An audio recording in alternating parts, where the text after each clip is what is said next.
Bab 1131, melewati kesengsaraan dengan sempurna. Kekuatan 4 jenis kesengsaraan surgawi mengamuk di seluruh tubuh Lin Ming. Dan, kekuatan peninggalan tulang naga juga mengamuk melalui dirinya.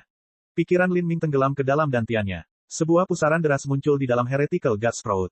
Kekuatan guntur dan kesengsaraan api sepenuhnya dihisap oleh tunas dewa sesat. Kompres lagi. Pembuluh darah biru menonjol di dahi Lin Ming.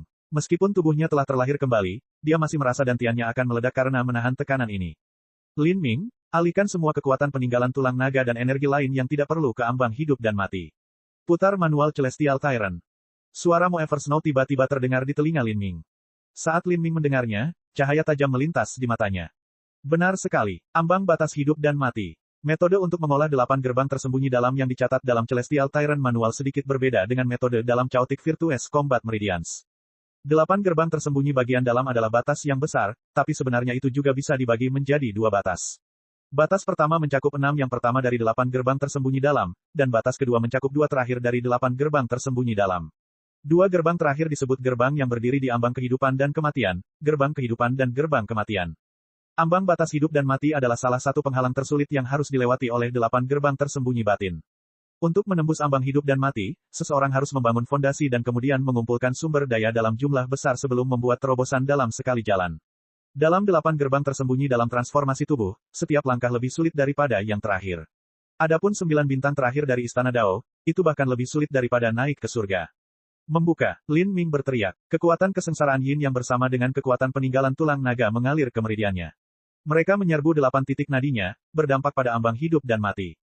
Dengan suara dentuman keras, tubuh Lin Ming bergetar saat dia mengeluarkan seteguk darah. Saat Lin Ming memuntahkan darah ini, kulitnya memucat. Dia mengertakkan gigi dan memutar energi di dalam dirinya sekali lagi. Pada saat ini, di belakang Lin Ming, bunga teratai perdana kaisar berwarna merah tua perlahan mekar. Ruang sang nenek terpancar keluar. Medan kekuatan iblis surgawi. Ini adalah salah satu dari 3 medan kekuatan besar niat bela diri Primordius. Setan surgawi, Fana surgawi, Tuhan surgawi. Meskipun itu hanya sepertiga dari kekuatan ilahi transenden yang lengkap, keberadaan seperti apa Empyrean Primordius itu? Dia adalah karakter puncak bahkan di antara para Empyrean. Niat bela diri Primordiusnya bukanlah kekuatan ilahi transenden biasa. Nenek moyang kekacauan adalah sumber alam semesta. Di bawah selubung ruang nenek moyang ini, apakah itu energi dari peninggalan tulang naga atau kekuatan kesengsaraan surgawi, semuanya dipaksa untuk tunduk, dan dampaknya bahkan lebih besar.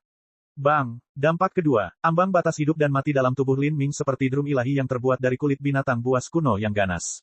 Dengan setiap dampak energi, itu akan mengeluarkan suara yang menakutkan. Ledakan, ledakan, ledakan. Setiap suara seperti lonceng dari langit, murni dan jernih, bergema di seluruh langit dan bumi, memekakkan telinga semua yang mendengarnya.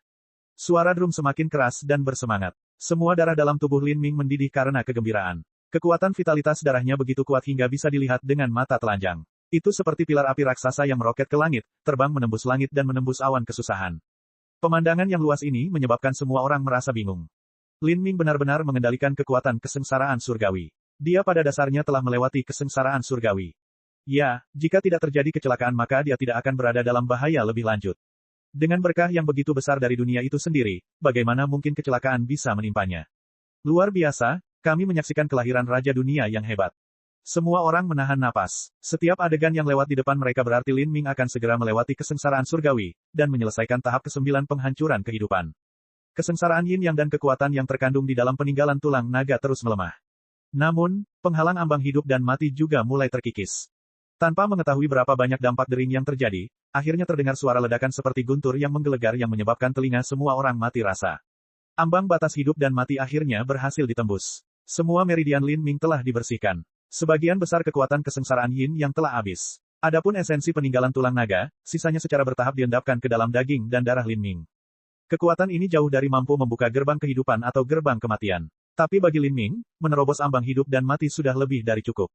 Menembus ambang hidup dan mati adalah langkah awal untuk membuka gerbang kehidupan dan gerbang kematian. Ini setara dengan membuka salah satu dari sekian banyak kunci yang mengikat gerbang kehidupan dan gerbang kematian. Pada titik ini, Lin Ming telah benar-benar melewati kesengsaraan Yin Yang. Yang tersisa di dalam tubuhnya hanyalah sisa-sisa kesengsaraan guntur dan api. Pada saat ini, tubuh Lin Ming berada dalam kondisi puncaknya. Kekuatan guntur dan api yang masih ada di dalam dirinya tidak dapat mengancamnya lagi. Sesat God Sprout, kompres lagi. Pusaran yang dibentuk oleh tunas dewa sesat menjadi semakin ganas. Guntur dan kesengsaraan api dalam jumlah besar disedot dengan paksa. Saat kekuatan guntur dan api mengalir ke dalam tunas dewa sesat, ia mulai bersinar dengan cahaya ilahi yang pijar. Untuk sementara waktu, keenam daun tunas dewa sesat tampak berubah menjadi emas cair. Tanda ungu dan merah mulai terbentuk di atas permukaan daun. Pola dao ini hadir dalam berbagai bentuk berbeda. Ada yang seperti tripod kecil dan ada pula yang seperti pedang emas. Semua rune jatuh ke tunas dewa sesat, dan akhirnya, perubahan aneh mulai terjadi. Tunas dewa sesat tumbuh semakin tinggi, dan akhirnya berubah bentuk dan ranting-rantingnya mulai bertunas. Hanya dalam beberapa saat, kekuatan guntur dan api kesengsaraan surgawi dengan cepat dikonsumsi. Pada saat tunas dewa sesat berhenti tumbuh, lebih dari 90% kekuatan guntur dan kesengsaraan api telah habis. Tunas dewa sesat sebenarnya telah menyerap kekuatan kesengsaraan surgawi sebagai makanan untuk pertumbuhannya sendiri. Kemampuan ini benar-benar layak disebut sebagai kekuatan ilahi yang transenden, ia bahkan mampu mengendalikan dao surgawi dan menggunakannya. Tinggi Heretical God Sprout saat ini telah meningkat 2 kali lipat. Dulu kalau berupa tunas, sekarang berupa bibit. Sepasang daun segar baru muncul dari pucuk bibit, satu berwarna merah dan satu lagi ungu. Kedua daun ini memiliki bentuk yang sama, keduanya menyerupai diagram kekacauan kecil. Ada banyak pola dao mendalam yang merayapi permukaan daun ini. Tidak diragukan lagi, ini adalah dedaunan yang berevolusi dari kesengsaraan surgawi guntur dan api. Kekuatan kesengsaraan surgawi akhirnya menjadi bagian dari bibit dewa sesat. Ini. Pikiran Lin Ming tenggelam dalam dirinya dan dia memanggil kekuatan dewa sesat dari bibit dewa sesat. Api datang dari tangan kirinya dan guntur dari tangan kanannya. Kedua energi tersebut sebenarnya memancarkan aura yang mirip dengan dao surgawi. Inilah kekuatan kesengsaraan surgawi. Lin Ming sangat tersentak. Kekuatan ilahi yang transenden memang merupakan kekuatan ilahi yang transenden. Ia bahkan mampu menggunakan kekuatan dao surgawi untuk dirinya sendiri. Setelah tunas dewa sesat menyerap kekuatan guntur dan api kesengsaraan surgawi, kekuatan itu kemudian diintegrasikan ke dalam kekuatan dewa sesat. Di masa depan, selama Lin Ming menggunakan kekuatan dewa sesat, dia akan mampu mengendalikan kekuatan kesengsaraan surgawi sampai tingkat tertentu. Meskipun lemah, ini masih merupakan kekuatan yang mewakili dao surgawi. Bagaimana mungkin ada orang yang berani meremehkannya?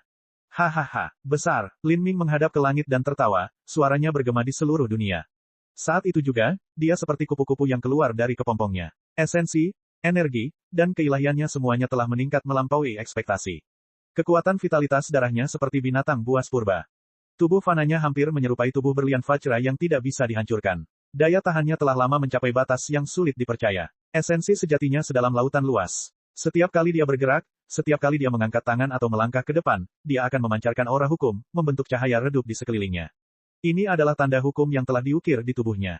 Mereka benar-benar menyatu ke dalam daging dan darahnya, mengukir diri mereka di sumsumnya. Sekarang, Lin Ming akhirnya melewati kesengsaraan surgawi. Pada saat ini, Lin Ming bisa disebut eksistensi yang melampaui dao surgawi. Melewati kesengsaraan surgawi dan melampaui dao surgawi berarti kekuatan seseorang bahkan dapat melawan hukum dao surgawi di masa depan. Nasib orang seperti ini tidak lagi dikendalikan oleh dao surgawi. Orang seperti ini benar-benar bisa berkata, hidupku dikendalikan bukan oleh langit tetapi olehku. Dia berhasil. Dia telah mencapai tahap ke-9 penghancuran kehidupan. Ini adalah tahap ke-9 dari penghancuran kehidupan, yang jauh melampaui semua jenius biasa lainnya. Setelah melewati 9 kesengsaraan surgawi ini, kekuatannya pasti jauh dari sebanding dengan masa lalu. Keuntungan yang dia peroleh dari ini tidak terbayangkan. Para tetua Pulau Carefree mulai menangis ketakutan dan kagum. 33 langit berlapis, awan energi asal 99 mil, 9 kesengsaraan surgawi 9 kali 9 penghancuran kehidupan. Ini mungkin adalah batas dari tahap ke-9 penghancuran kehidupan. Sungguh luar biasa. Prestasi anak ini tidak akan ada batasnya di kemudian hari. Jika itu adalah seorang jenius yang normal, maka bahkan jika mereka seperti Lin Ming dan memiliki cukup banyak peluang keberuntungan untuk menjalani kesengsaraan surgawi semacam itu sekarang, mereka pasti sudah mati. Seorang penatua berteriak, suaranya kental dengan emosi. Kesempatan keberuntungan yang mengejutkan seperti itu bukanlah sesuatu yang bisa ditangani oleh sembarang orang. Peluang keberuntungan sebesar ini juga bisa dianggap sebagai bencana besar. Seorang jenius puncak dikatakan memiliki takdir seperti seberkas cahaya dan kehidupan seorang kaisar. Namun, kenyataannya kadang-kadang, ini bukan karena mereka beruntung, tapi karena mereka mampu mengatasi semua bencana yang menimpa kepala mereka dan mengubahnya menjadi peluang keberuntungan. Takdir tidak sama dengan keberuntungan. Yang disebut keberuntungan berarti jika seseorang beruntung, mereka dapat dengan santai berjalan keluar dan menemukan harta karun. Seseorang yang beruntung seringkali menemukan gua tempat tinggal dan warisan para tetua tertinggi kuno. Tapi, memiliki takdir yang hebat sangatlah berbeda. Itu adalah kemampuan untuk membalikkan keadaan. Jika seseorang masuk ke alam mistik di mana terdapat 9 kemungkinan kematian dan 1 peluang untuk bertahan hidup, seseorang dengan takdir yang besar akan memiliki kemampuan untuk kembali. Bahkan dalam kompetisi hidup atau mati yang brutal dengan banyak kekuatan yang terlibat di dalamnya, seseorang dengan takdir yang besar akan mampu menangkap peluang harapan yang sekilas itu dan meraih kemenangan. Nasib mereka berasal dari kepercayaan diri, kekuatan, bakat, dan kemampuan mereka untuk tetap tenang meski di bawah ancaman kematian, tidak pernah putus asa dan tidak pernah menyerah. Dan Lin Ming adalah salah satu dari orang-orang ini. Sejak dia berada di alam kondensasi denyut nadi ketika dia pergi ke alam Phoenix Ilahi, atau saat-saat setelahnya ketika dia pergi ke Istana Kekaisaran Dewa Iblis, Jurang Iblis Abadi, Jalan Kaisar, dan tempat-tempat sejenis lainnya, dia tidak melakukannya, menemukan tempat-tempat ini karena keberuntungannya. Sebaliknya, tempat-tempat tersebut diketahui oleh banyak orang. Banyak orang masuk namun hanya Lin Ming yang bisa mendapatkan manfaat terbesar dari dalam. Ini adalah perwujudan takdirnya. Kesembilan tingkat kesengsaraan surgawi ini juga sama. Kesembilan tingkat kesengsaraan surgawi ini sangat mengerikan hingga tingkat yang sulit dipercaya, bahkan Lin Ming hampir mati. Jika Lin Ming tidak kuat dan fondasinya dalam, dengan kekuatan tempur yang jauh melampaui seniman bela diri lain di levelnya, serta tubuh ganda dan budidaya energi serta tubuhnya yang sangat tangguh, maka dia pasti sudah beralih ke abu pada kesengsaraan surgawi tahap kedua yang telah datang. Alasan Lin Ming mampu bertahan sepenuhnya karena dia tidak pernah menyerah, karena kemauannya telah mendukungnya selama ini. Jika suatu saat hatinya bergetar maka dia akan musnah dalam kepulan asap. Tapi akhirnya, dalam situasi putus asa, Lin Ming masih mencari benang harapan terakhir. Di jurang kematian, dia berpikir untuk menggunakan peninggalan tulang naga tertinggi untuk melawan kekuatan kesengsaraan surgawi. Dia telah mempertaruhkan segalanya pada taruhan terakhir itu, tidak pernah menyerah, dan akhirnya dia mampu menciptakan keajaiban. Dengan semua faktor yang digabungkan bersama-sama, mustahil untuk menciptakan kembali peristiwa seperti itu. Lin Ming, dia benar-benar melakukannya. Meskipun saya menaruh harapan besar pada Lin Ming, saya tidak pernah berharap dia membunuh Tian Mingzi, karena pada awalnya itu adalah misi yang mustahil. Tapi sekarang, saya akhirnya bisa melihat bahwa mungkin itu benar-benar mungkin, gumam Mo River Bliss kepada Mo Eversnow. Meskipun dia sangat percaya pada Lin Ming sejak awal, Tian Mingzi juga memiliki bakat ekstrim yang mampu menjadi raja dunia yang hebat. Adapun Lin Ming, yang tidak memiliki banyak dukungan, itu terlalu berusaha untuk membuatnya bersaing dengan Tian Mingzi, yang puluhan ribu tahun lebih tua darinya dan juga mendapat dukungan dari tanah suci di belakangnya. Terlalu sulit untuk melakukan itu. Bahkan jika Lin Ming menjadi raja dunia hebat, dia belum tentu mampu bersaing dengan Tian Mingzi. Mo Eversnow menarik napas dalam-dalam. Saat dia menatap Lin Ming, cahaya aneh dan kompleks ada di matanya. Bagaimana mungkin dia tidak tahu betapa sulitnya mencapai hal-hal yang dia minta dari Lin Ming.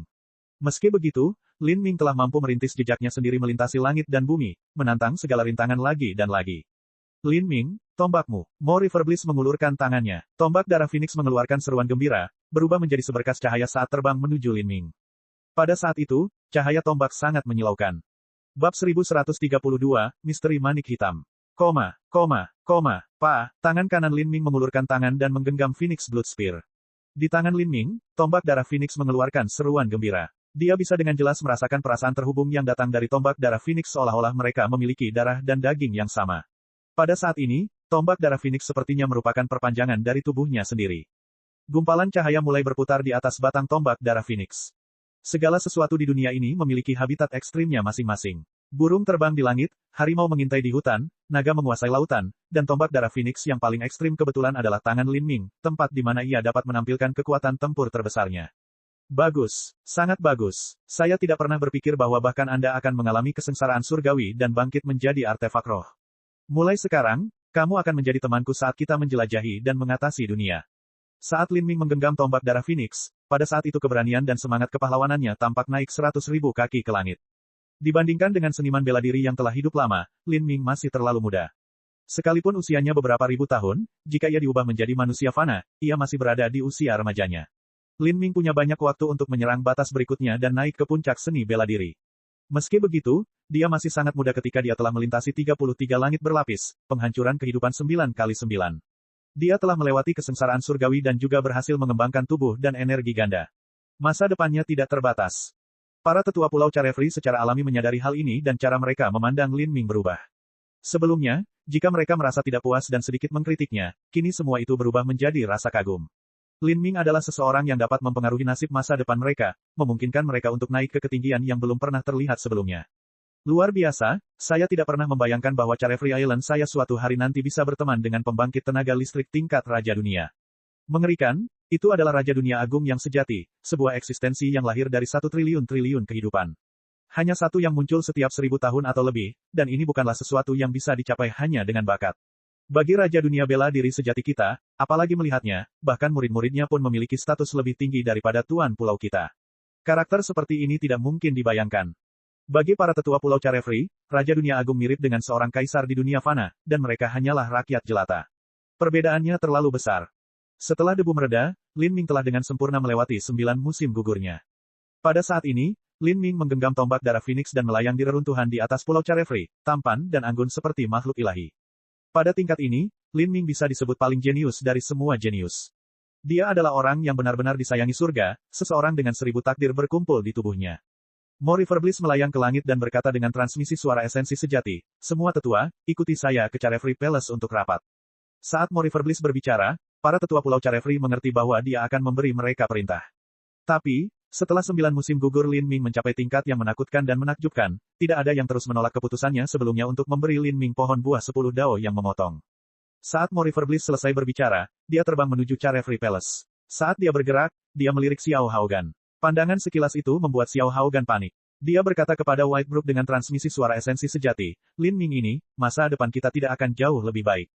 Berhentilah panik dan ayo pergi. Dia tidak bisa langsung melawan kita." Xiao Haogan dan White Brook juga terbang menuju Carefree Place. Sejak zaman kuno, terlepas dari apakah itu dunia manusia atau dunia seniman bela diri, perebutan kekuasaan dan otoritas selalu kejam dan brutal. Bersimpati dengan musuh adalah ide yang sangat bodoh. Lin Ming, ikut aku. Suara Mo Eversnow bergema di telinga Lin Ming. Lin Ming mengangguk dan mengikuti Mo Eversnow ke Carefree Palace. "Lin Ming, tahukah kamu apa manik hitam yang kamu telan itu?" Mo Eversnow langsung to the point. "Saya tidak. Saya mendapatkannya dari Blood Slaughter Steppes dan hanya bisa memastikan asal-usulnya." Lin Ming merinci semua pemikirannya tentang manik hitam kepada Mo Eversnow, dari awal hingga akhir. Faktanya adalah pada saat itu Mo Eversnow sedang tertidur lelap di dalam Magic Cube. Dia telah menyaksikan perjalanan dan pengalaman Lin Ming dari sisi penglihatannya, tapi untuk sesuatu seperti menggali ruang harta karun Master Stepa, dia tentu saja tidak akan peduli dengan masalah sekecil itu. Itu tidak layak untuk dia perhatikan, jadi dia tidak melakukannya.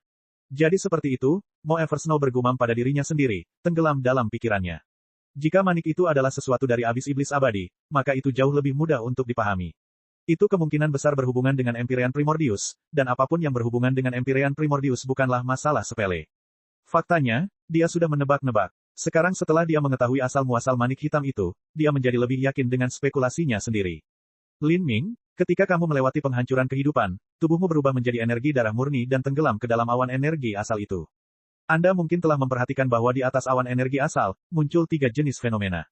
2 yang pertama berasal dari 2 jenis kekuatan ilahi transenden yang berbeda, bunga teratai kaisar utama dan tunas dewa sesat.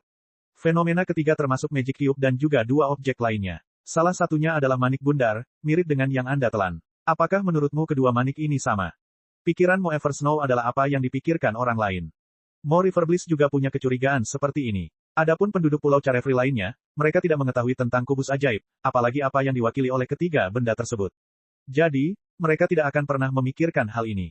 Kemudian lagi, manik hitam itu bercampur dengan semua peninggalan tulang naga, dan banyak dari mereka bahkan tidak mengetahui peninggalan tulang naga itu, jadi bagaimana mereka bisa memperhatikan manik hitam yang aneh itu? Jika manik hitam itu adalah sesuatu yang bisa hidup berdampingan dengan Magic Cube dan juga berasal dari tempat yang sama, maka ada banyak hal yang bisa dijelaskan. Dari sini kita bisa membuat beberapa spekulasi. 100.000 tahun yang lalu, ketika manik hitam itu pertama kali muncul, Empyrean Primordius, Empyrean Thunder Punishment, dan juga beberapa Empyrean tak dikenal lainnya pasti saling bertarung secara brutal dalam perang hidup atau mati demi manik hitam ini. Mereka pasti telah menemukan bahwa manik hitam ini memiliki semacam fungsi khusus yang setara dengan kubus ajaib, atau mungkin mereka bahkan memahami asal-muasalnya yang sebenarnya. Tapi kenapa mereka memilih bertarung di dunia benua tumbuhan langit, aku tidak tahu. Namun di akhir perang itu, Empyrean Primordius tewas dalam pertempuran dan Empyrean lainnya tewas karena alasan yang tidak diketahui. Atau, mereka bahkan mungkin terluka parah dan mengalami koma yang parah. Kami tidak dapat memastikan semua ini, tetapi yang dapat kami perkirakan adalah bahwa mereka tidak berhasil dan tidak mampu menerobos medan gaya yang ditinggalkan Empyrean Primordius setelah kematiannya. Ini juga alasan mengapa abis iblis abadi mengandung begitu banyak rahasia yang dalam dan mendalam. Dan manik hitam itu telah disimpan di abis iblis abadi. Kemudian, 50.000 tahun yang lalu, saya membawa kubus ajaib dan melarikan diri dari kehancuran tanah suci bulu hijau, namun pada akhirnya saya tidak dapat melepaskan diri dari cengkeraman Tian Mingxi. Aku membakar jiwaku sendiri untuk mengaktifkan kekuatan kubus ajaib, memusnahkan 10.000 pembangkit tenaga listrik alam ilahi, termasuk sejumlah besar Raja Suci. Setelah itu, Magic Cube menerobos ruang angkasa dan meninggalkan alam ilahi. Dengan pemanggilan kekuatan misterius, ia terbang melalui turbulensi ruang angkasa yang luas dan tak berujung untuk waktu yang sangat lama sebelum mendarat di planet benua tumpahan langit. Alasan ia mendarat di sana adalah karena ia mencari keberadaan serupa, manik hitam. Jika ini benar, maka banyak hal yang bisa dijelaskan. Kebetulan, kakek saya memperoleh kubus ajaib lebih dari 100.000 tahun yang lalu, pada saat yang sama ketika manik hitam itu muncul. Bahkan bisa jadi keduanya terlahir bersama. Namun, gelombang bencana yang ditimbulkan oleh Magic Cube jauh lebih kecil dibandingkan dengan manik hitam. Untungnya tidak ada makhluk tingkat tinggi yang mengetahui keberadaannya, jika tidak, maka tanah suci bulu hijauku tidak akan mampu mengendalikannya. Tapi manik hitam itu kebalikan dari Magic Cube. Manik hitam itu membangkitkan terlalu banyak minat dan bahkan memicu perang besar antar kaum Empyrean. Empyrean Primordius meninggal karena manik hitam ini dan rencananya untuk membentuk samsara surgawi Dao miliknya juga gagal, sia-sia. Kubus ajaib tiba di dunia benua tumpahan langit karena manik hitamnya, dan setelah itu secara tidak sengaja Anda peroleh. Meskipun kami saling mendukung dalam perjalanan ini mungkin tampak hanya suatu kebetulan, kenyataannya ini semua adalah bagian dari karma. Ini karena karma dan samsara antara kamu dan aku telah diselesaikan 100.000 tahun yang lalu ketika kakekku memperoleh kubus ajaib. Mo Eversnow perlahan mengungkapkan spekulasinya sendiri, menyebabkan Lin Ming terkejut. Ketika dia dengan sepenuh hati melewati kesengsaraan surgawi, tidak ada waktu baginya untuk memikirkan hal-hal ini. Tapi sekarang tampaknya semua yang dikatakan Mo Eversnow kemungkinan besar benar. Jika tidak, mengapa Magic Cube menerobos penghalang ruang yang membagi alam ilahi dan alam rendah, akhirnya tiba di dunia Lin Ming. Penghalang ruang ini tidak mudah ditembus sama sekali, terlebih lagi ada lebih dari 1 miliar dunia tanpa batas seperti dunia benua tumpahan langit, jadi mengapa ia memilih dunia itu secara khusus? Faktanya, masuk akal untuk mengatakan bahwa dengan 1 miliar dunia tanpa batas, kemungkinan Magic Cube memilih salah satu dari mereka adalah 1 berbanding 1 miliar. Tapi, ini bukanlah suatu kebetulan. Ini karena dunia yang dipilih Magic Cube memiliki abis iblis abadi, Primordius Empyrean, dan mayat Sang Dewi. Ini adalah hal-hal yang tidak boleh ditemukan di dunia alam rendah. Pasti ada hubungan yang tidak diketahui di antara semua ini. Tapi, sebagian besar perkataan Mo Eversnow seharusnya benar. Pertanyaannya saat ini adalah apakah ketiga benda tersebut? Bagaimana kemunculannya? Dan mengapa mereka muncul? Saat Lin Ming memikirkan ini, Mo Eversnow berkata, Lin Ming, saya juga punya spekulasi lain. Pikirkan tentang itu. Meskipun Magic Cube memiliki asal-usul yang aneh dan kita tidak mengetahui fungsi pastinya, kami dapat memastikan bahwa itu adalah harta karun yang berhubungan dengan jiwa. Adapun manik hitam itu, menurut apa yang Anda katakan, itu adalah keberadaan daging dan darah yang sepertinya memiliki kehidupannya sendiri. Itu harus menjadi harta yang berhubungan dengan daging dan darah. Hal ini juga bisa kita lihat dari Empyrean Primordius. Meskipun saya tidak bisa mengatakan dengan pasti apakah Empyrean Primordius berkultivasi ganda dalam tubuh dan energi atau tidak, jika dia hanya mengembangkan sistem pengumpulan esensi maka kekuatan tubuh fananya akan terbatas bahkan jika dia adalah seorang Empyrean ekstrim. Tapi, tubuh fana Empyrean Primordius sangat kuat hingga tingkat yang luar biasa. Tubuhnya begitu kuat sehingga dia bisa mencabut jantungnya dan menempatkannya di tubuh Sang Dewi di mana jantung itu akan terus berdetak selama 100.000 tahun tanpa akhir, dengan sempurna menjaga vitalitas mudanya. Ini adalah bukti kuat bahwa manik hitam adalah harta daging dan darah. Ada juga kamu. Pada kesengsaraan surgawi terakhir ketika Anda akan dihancurkan sampai mati, Anda mengandalkan manik hitam ini untuk segera meregenerasi daging dan darah Anda. Efek ajaib semacam ini adalah sesuatu yang bahkan tidak dapat dicapai oleh pil ilahi yang transenden. Kalau begitu, Magic Cube adalah jiwa, yang merupakan ilahi, dari esensi, energi, dan ketuhanan. Adapun manik hitam itu adalah daging dan darah, yang juga merupakan esensi, dari hakikat, energi, dan ketuhanan. Lalu, objek seperti kartu ketiga itu seharusnya adalah energi, esensi, energi, dan ketuhanan. Itu seharusnya menjadi harta karun yang mengendalikan energi. Lin Ming tidak bisa tidak mengagumi pikiran tajam Mo Eversnow. Dia telah memperkirakan semua dugaan ini dari sedikit informasi yang tersedia baginya. Selain itu, 80-90% tebakan ini kemungkinan besar benar. Lin Ming menenangkan pikirannya dan berpikir sejenak. Dia menyapu pikirannya ke seluruh tubuhnya, mencoba menyelidiki keberadaan manik hitam itu. Tapi setelah menyapu seluruh tubuhnya, dia sedikit linglung. Dia berkata, Nona Mo, apa yang Anda katakan memang terdengar nyata. Tapi, Anda mungkin salah paham tentang manik hitam itu. Lin Ming menggelengkan kepalanya. Meskipun manik hitam itu sangat berharga, itu tetap bukanlah sesuatu yang mirip dengan kubus ajaib. Kalau tidak, mustahil baginya untuk menyedot sepertiga kekuatannya. Bab 1133, bagilah. Pada saat ini, Magic Cube telah bergeser ke dantian Lin Ming. Setelah melewati Nineveh, jelas ada perubahan luar biasa yang terjadi pada dantiannya. Dantiannya menjadi lebih besar dan inti kristal yang berputar menjadi lebih kecil. Di sekeliling inti kristal yang berputar terdapat sedikit lengkungan spasial, dan kabut tipis melayang di sekitarnya. Kabut ini agak mirip dengan energi nenek moyang dasar. Sebenarnya, miliknya bukan lagi inti kristal yang berputar, melainkan benih dunia. Pada saat terbentuknya alam semesta, yang terjadi adalah seluruh energi sang nenek berkumpul menjadi sebuah singularitas. Singularitas ini terus-menerus menyerap energi, mengompresinya berulang kali, dan ketika energi itu mencapai batasnya, ia akan meletus. Setelah meletus, energinya akan mendingin, membentuk ruang, waktu, yin dan yang, 5 elemen, dan akhirnya berkembang menjadi seluruh kehidupan. Inilah yang disebut letusan besar alam semesta, 3.000 dunia besar di alam ilahi dan miliaran dunia tak terbatas di alam bawah, semuanya terbentuk setelah ledakan ini. Dan sebelum ledakan ini, tidak ada waktu maupun ruang. Dan proses budidaya seorang seniman bela diri mirip dengan letusan besar ini. Tubuh manusia adalah alam semesta kecil. Evolusi tubuh manusia dapat tercermin di alam semesta yang luas. Sejak awal, seorang seniman bela diri terus-menerus mengumpulkan energi dalam dantiannya. Dari alam kondensasi denyut nadi, proses itu melambangkan awal sebenarnya dari sistem pengumpulan esensi.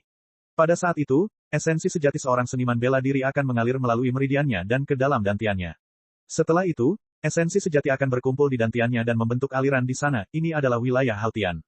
Kemudian, esensi sejati akan memadat menjadi sebuah topan, membawa serta aturan-aturan revolusi, ini adalah wilayah Xiantian. Di ranah inti berputar, esensi sejati akhirnya akan terkompresi menjadi inti kristal yang berputar. Inti kristal ini akan terus tumbuh, memadat, dan kemudian tumbuh, lagi dan lagi, energi akan menyatu, seperti energi yang berkumpul sebelum letusan alam semesta. Seorang seniman bela diri dengan fondasi yang dalam bahkan dapat membentuk inti berputar lubang hitam yang mirip dengan singularitas yang meletus ke alam semesta. Setelah itu, inti kristal inti yang berputar harus menjalani 9 pembaptisan penghancuran kehidupan, mempersiapkan tubuh seniman bela diri untuk 9 pergeseran ilahi yang terakhir. Setelah 9 musim gugur, inti kristal yang berputar akan berevolusi menjadi benih dunia. Di masa depan, benih dunia ini akan meledak dan membentuk dunia batin. Dantian Lin Ming saat ini sedikit berbeda dari seniman bela diri lainnya. Tidak hanya ada benih dunia tetapi ada juga bibit dewa sesat serta kristal hitam persegi yang melayang di sana, ini adalah kubus ajaib. Ini adalah pertama kalinya Magic Cube mengembun menjadi bentuk fisik. Sebelumnya, Lin Ming hanya bisa merasakan Magic Cube dengan bantuan Mo Eversnow. Dia hanya tahu bahwa itu telah menjadi segel yang jatuh ke dalam hatinya. Namun kini, ia telah beralih ke dantiannya dan memadatkan bentuk fisiknya, bahkan menyingkirkan bibit dewa sesat. Manik hitam yang telah ditelannya sekarang berada di dalam ruang Magic Cube. Ketika Lin Ming menyelidiki manik hitam itu, dia menemukan ada beberapa perubahan signifikan padanya. Nona Mo, manik hitam ini jelas bukan harta karun yang mirip dengan kubus ajaib. Ini karena, saya menemukannya di dalam ruang Magic Cube dan sepertiga kekuatannya telah saya serap. Entah itu berat atau auranya, itu sangat melemah. Lin Ming merasa menyesal. Dia tentu berharap bisa mendapatkan harta karun lain yang levelnya sama dengan Magic Cube. Lagi pula, itu adalah benda suci yang bahkan seorang Empyrean pun rela mempertaruhkan nyawanya. Tapi hanya dengan cara inilah harta karun itu langka. Baginya, mendapatkan Magic Cube sudah bisa dianggap sebagai bantuan dari surga. Jika dia memperoleh harta serupa tanpa melalui banyak liku-liku, mengalami kesulitan besar di sepanjang jalan, maka kemungkinannya agak kecil. Mo Eversnow mengerutkan kening. Apakah spekulasinya salah? Lin Ming terus berbicara. Tapi, menurutku tebakan Nona Mo tidak salah. Kalau tidak, ada terlalu banyak hal yang tidak bisa dijelaskan. Misalnya, mengapa Magic Cube memilih untuk mendarat di benua tumpahan langit dan juga mengapa Primordius Empyrean memilih untuk pergi ke benua tumpahan langit, sebuah dunia di alam bawah. Juga, mengapa begitu banyak puncak alam ilahi tertarik ke sana. Jika semua ini kebetulan maka itu terlalu dipaksakan. Mungkin alasan mengapa Empyrean Primordius binasa adalah manik hitam itu, dan tubuhnya juga sangat tangguh karena manik hitam itu. Tapi untuk manik hitam itu aku menelannya. Saat Lin Ming berbicara dia membalikkan tangannya, langsung mengeluarkan manik hitam ke telapak tangannya. Itu benar-benar seperti yang dikatakan Lin Ming, manik hitam telah berkurang sepertiga volume dan beratnya. Jika kita menyebut manik hitam itu sebagai manik iblis, maka manik hitam di tanganku ini dapat dianggap sebagai replika dari manik iblis. Bahkan mungkin itu adalah sesuatu yang terbuat dari manik iblis, tapi, manik iblis yang sebenarnya mungkin masih berada di dalam jurang iblis abadi benua tumpahan langit. Itu mungkin terletak di bagian bawah perlindungan medan gaya Empyrean Primordius. Saat Lin Ming berbicara, hati Mo Eversnow tergerak. Dia bahkan berpikir untuk segera kembali ke abis iblis abadi dan menyelidiki apa yang ada di dalamnya. Namun, dia segera meredam pemikiran itu. The Eternal Demon Abyss adalah reruntuhan kuno yang ditinggalkan oleh seorang Empyrean. Bahkan jika Lin Ming kuat, memasuki abis iblis abadi adalah bencana yang sebenarnya. Harus diketahui bahwa itu adalah zona terlarang kehidupan mutlak yang berisi medan kekuatan yang ditinggalkan oleh seorang Empyrean. Setelah Empyrean Primordius jatuh di masa lalu, ia tentu tidak berharap warisannya jatuh ke tangan musuh-musuhnya. Pengaturan yang dia buat di masa lalu sepertinya bukan masalah sepele. Jika dia masih memiliki tubuh fana maka dia mungkin sudah pergi, tapi sekarang dia sepertinya tidak akan bisa melakukan apapun sama sekali. Sepertinya, tidak akan lama lagi sampai kita kembali ke benua tumpahan langit sekali lagi. Mo Eversnow berkata sambil berpikir. Lin Ming mengangguk. Bahkan jika Demon Bat tidak ada di sana, dia masih ingin kembali. Disitulah istri dan orang tuanya berada. Lin Ming, ikut aku untuk mengucapkan selamat tinggal pada Bibi. Lalu kita akan pergi ke dunia bela diri sejati untuk mengambil beberapa barang. Hal apa? Slip batu giok untuk Celestial Tyrant manual serta beberapa kekayaan yang ditinggalkan oleh Fair dan Feather Holdlands. Namun sayangnya, Ketika Tanah Suci Bulu Hijau dihancurkan, separuh kekuatan ilahi transenden yang dimiliki oleh Tanah Suci Bulu Hijau telah dicuri oleh Tian Mingxi. Meskipun aku juga mengolahnya, sekarang tubuhku hancur, aku tidak dapat lagi mereproduksi misterinya. Sebenarnya, meski aku masih memiliki tubuhku, aku tetap tidak akan bisa mengukir kekuatan ilahi yang transenden itu. Kekuatan ilahi yang transenden adalah sesuatu yang melampaui Dao Surgawi, tidak ada orang biasa yang dapat membuat salinannya. Di masa lalu, Tanah Suci Bulu Hijau adalah Tanah Suci tingkat Raja Dunia. Dan, Holy Lord yang lama juga merupakan Raja Dunia yang agung. Masuk akal jika mereka memiliki kekuatan ilahi transenden yang tidak lengkap. Kekuatan ilahi transenden yang penuh dan lengkap sangatlah langka. Ini karena slip diok kekuatan ilahi yang transenden pada dasarnya hanya mampu diproduksi oleh seorang Empyrean. Jika keturunan mereka tidak mencapai batas mendekati Empyrean, maka mereka tidak akan dapat membuat duplikat dari batu giok itu. Inilah sebabnya mengapa kekuatan ilahi yang transenden sangat langka, itu pada dasarnya adalah harta karun yang unik. Setelah seseorang lahir, ia akan bertahan selama ratusan juta atau bahkan miliaran tahun. Selama masa ini, batu giok ini dapat mengobarkan api perang yang tak ada habisnya, menyebabkan perjuangan tanpa akhir, menumpahkan darah, dan membantai semua atas nama mereka. Untuk mendapatkan kekuatan ilahi transenden yang lengkap sangatlah sulit. Bagi Tanah Suci tingkat Raja Dunia seperti Tanah Suci Bulu Hijau, sudah sangat jarang memiliki setengah kekuatan dewa yang transenden. Kekuatan ilahi yang transenden. Lin Ming menarik napas ringan. Selama bertahun-tahun berjuang dan berkembang, dan juga dalam melewati kesengsaraan surgawi, dia dapat merasakan secara mendalam betapa besar peran yang dimainkan oleh dewa transenden. Medan kekuatan-kekuatan dewa sesat dan iblis surgawi adalah dua rangkaian kekuatan ilahi yang transenden. Mereka telah membawa terlalu banyak keuntungan bagi Lin Ming. Tidak perlu menyebutkan kekuatan dewa sesat, kekuatan utama Lin Ming berasal dari api dan guntur yang awalnya diberikan kepadanya oleh angkatan dewa sesat. Sedangkan untuk medan kekuatan Heavenly Demon, itulah kemampuan master terhebat Lin Ming dalam pertempuran. Pada batas Lin Ming saat ini, metode budidaya biasa tidak lagi menarik baginya. Dia telah membaca dengan teliti ingatan para pembangkit tenaga alam ilahi normal dari kubus ajaib, dan memiliki terlalu banyak hal yang tidak dia perlukan. Yang dia butuhkan sekarang adalah kekuatan ilahi yang transenden. Semakin lama metode penanaman ini dilakukan, semakin besar keuntungannya. Semakin seseorang bisa mengendalikan kekuatan Dao Surgawi, mereka akan menjadi semakin kuat. Tanpa disadari, setelah melewati 9 musim gugur dan selamat dari kesengsaraan surgawi, Lin Ming tidak lagi hanya mereferensikan dan meminjam kekuatan Dao Surgawi. Apa yang dia lakukan sekarang adalah memanipulasi dan mengendalikannya. Jika saya ingin mendapatkan kekuatan ilahi transenden yang tidak lengkap ini, maka saya hanya dapat melakukannya dengan mengalahkan Tian Mingxi. Lin Ming mengepalkan tangannya. Tian Mingxi adalah lawan pertama yang benar-benar kuat yang dia temui sejak memasuki alam ilahi. Tian Mingxi begitu kuat sehingga hampir mustahil untuk memandangnya, seolah-olah dia adalah semacam puncak yang tidak dapat dijangkau. Tapi, jalan seni bela diri Lin Ming melibatkan penaklukan puncak demi puncak demi puncak. Saat Lin Ming dan Mo Eversnow sedang berbicara, Dewan Tetua khusus diadakan di Carefree Palace. Alasan mengapa Dewan Tetua ini begitu unik adalah karena cara penyelenggaraannya melampaui ekspektasi semua orang. Pada saat ini, di luar penghalang ruang dimensi kecil, 6 atau 7 tetua berkumpul. Whitebrook dan Xiao Haogan ada di antara mereka, dan wajah mereka sangat jelek. Mereka sudah menduga bahwa Mo River Bliss berencana membidik mereka selama Dewan Tetua ini, tapi mereka tidak takut. Satu-satunya masalah yang mereka hadapi dengan Mo River Bliss adalah konflik otoritas dan perebutan kekuasaan yang normal. Meskipun semua orang tahu apa yang mereka pikirkan, mereka tidak pernah melanggar aturan sekte atau membunuh atau menyebabkan kekacauan secara acak. Jika Mo River Bliss ingin berurusan dengan mereka, maka dia akan kesulitan meyakinkan orang lain. Tapi, mereka tidak pernah membayangkan Mo River Bliss akan mengambil cara seperti itu untuk mengadakan dewan. Mereka semua dibagi menjadi beberapa kelompok dan kemudian dipanggil satu persatu. Jika ini adalah pertemuan biasa, maka semua orang akan berkumpul di tempat yang sama, dan semua orang juga akan berhati-hati dalam berkata-kata. Tapi sekarang, tidak peduli apa yang dikatakan orang, satu-satunya orang yang tahu adalah Mo River Bliss. Dengan cara ini, semua orang akan khawatir tentang apa yang orang lain katakan tentang mereka. Jika seseorang mengatakan sesuatu yang aneh, bukankah itu akan meninggalkan kesan buruk pada Mo River Bliss? Harus diketahui bahwa pada awalnya, Mo River Bliss hanyalah orang luar di hati para tetua ini. Bahkan jika dia mengendalikan Carefree Palace dan memiliki kekuatan yang luar biasa, semua orang merasa tidak puas dengannya di dalam hati. Jika Mo River Bliss memanggil mereka satu persatu dan menanyakan rahasia mereka, tidak ada yang akan membicarakannya. Tapi sekarang berbeda. Lin Ming telah melintasi 33 langit berlapis dan penghancuran kehidupan 9x9. Ada kemungkinan yang sangat besar bahwa dia akan menjadi Raja Dunia yang hebat di masa depan. Bahkan bisa dikatakan bahwa takdir dan keberadaan Carefree Island kini terkait erat dengan pencapaian Lin Ming di masa depan. Jika dia berhasil, mereka bahkan bisa menjadi tanah suci setingkat Raja Dunia.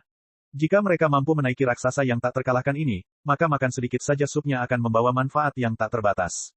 Dan seseorang seperti Lin Ming jelas terobsesi dengan budidaya dan pelatihan dan tidak terlalu peduli dengan perselisihan politik. Jadi, sebenarnya kendali sebenarnya atas Carefree Island dipegang oleh Mo River Bliss. Jika mereka bisa menjilat Mo River Bliss maka masa depan mereka tidak akan mengenal batas. Tapi jika mereka menyinggung Mo River Bliss, masa depan mereka akan sangat menyedihkan. Tanpa menyadarinya, Mo River Bliss telah menggunakan sedikit metode untuk memisahkan semua tetua yang sejalan satu sama lain. Bagaimana White Brook masih merasa nyaman dengan semua ini? Bab 1134, Membersihkan Ular. Penatua Liu, Anda adalah seorang veteran senior di Pulau Carefree. Dari 3 sesepuh tertinggi, Andalah yang tertua. Selama puluhan ribu tahun terakhir ini, meskipun saya belum muncul di depan umum, saya masih tinggal jauh di dalam Carefree Palace.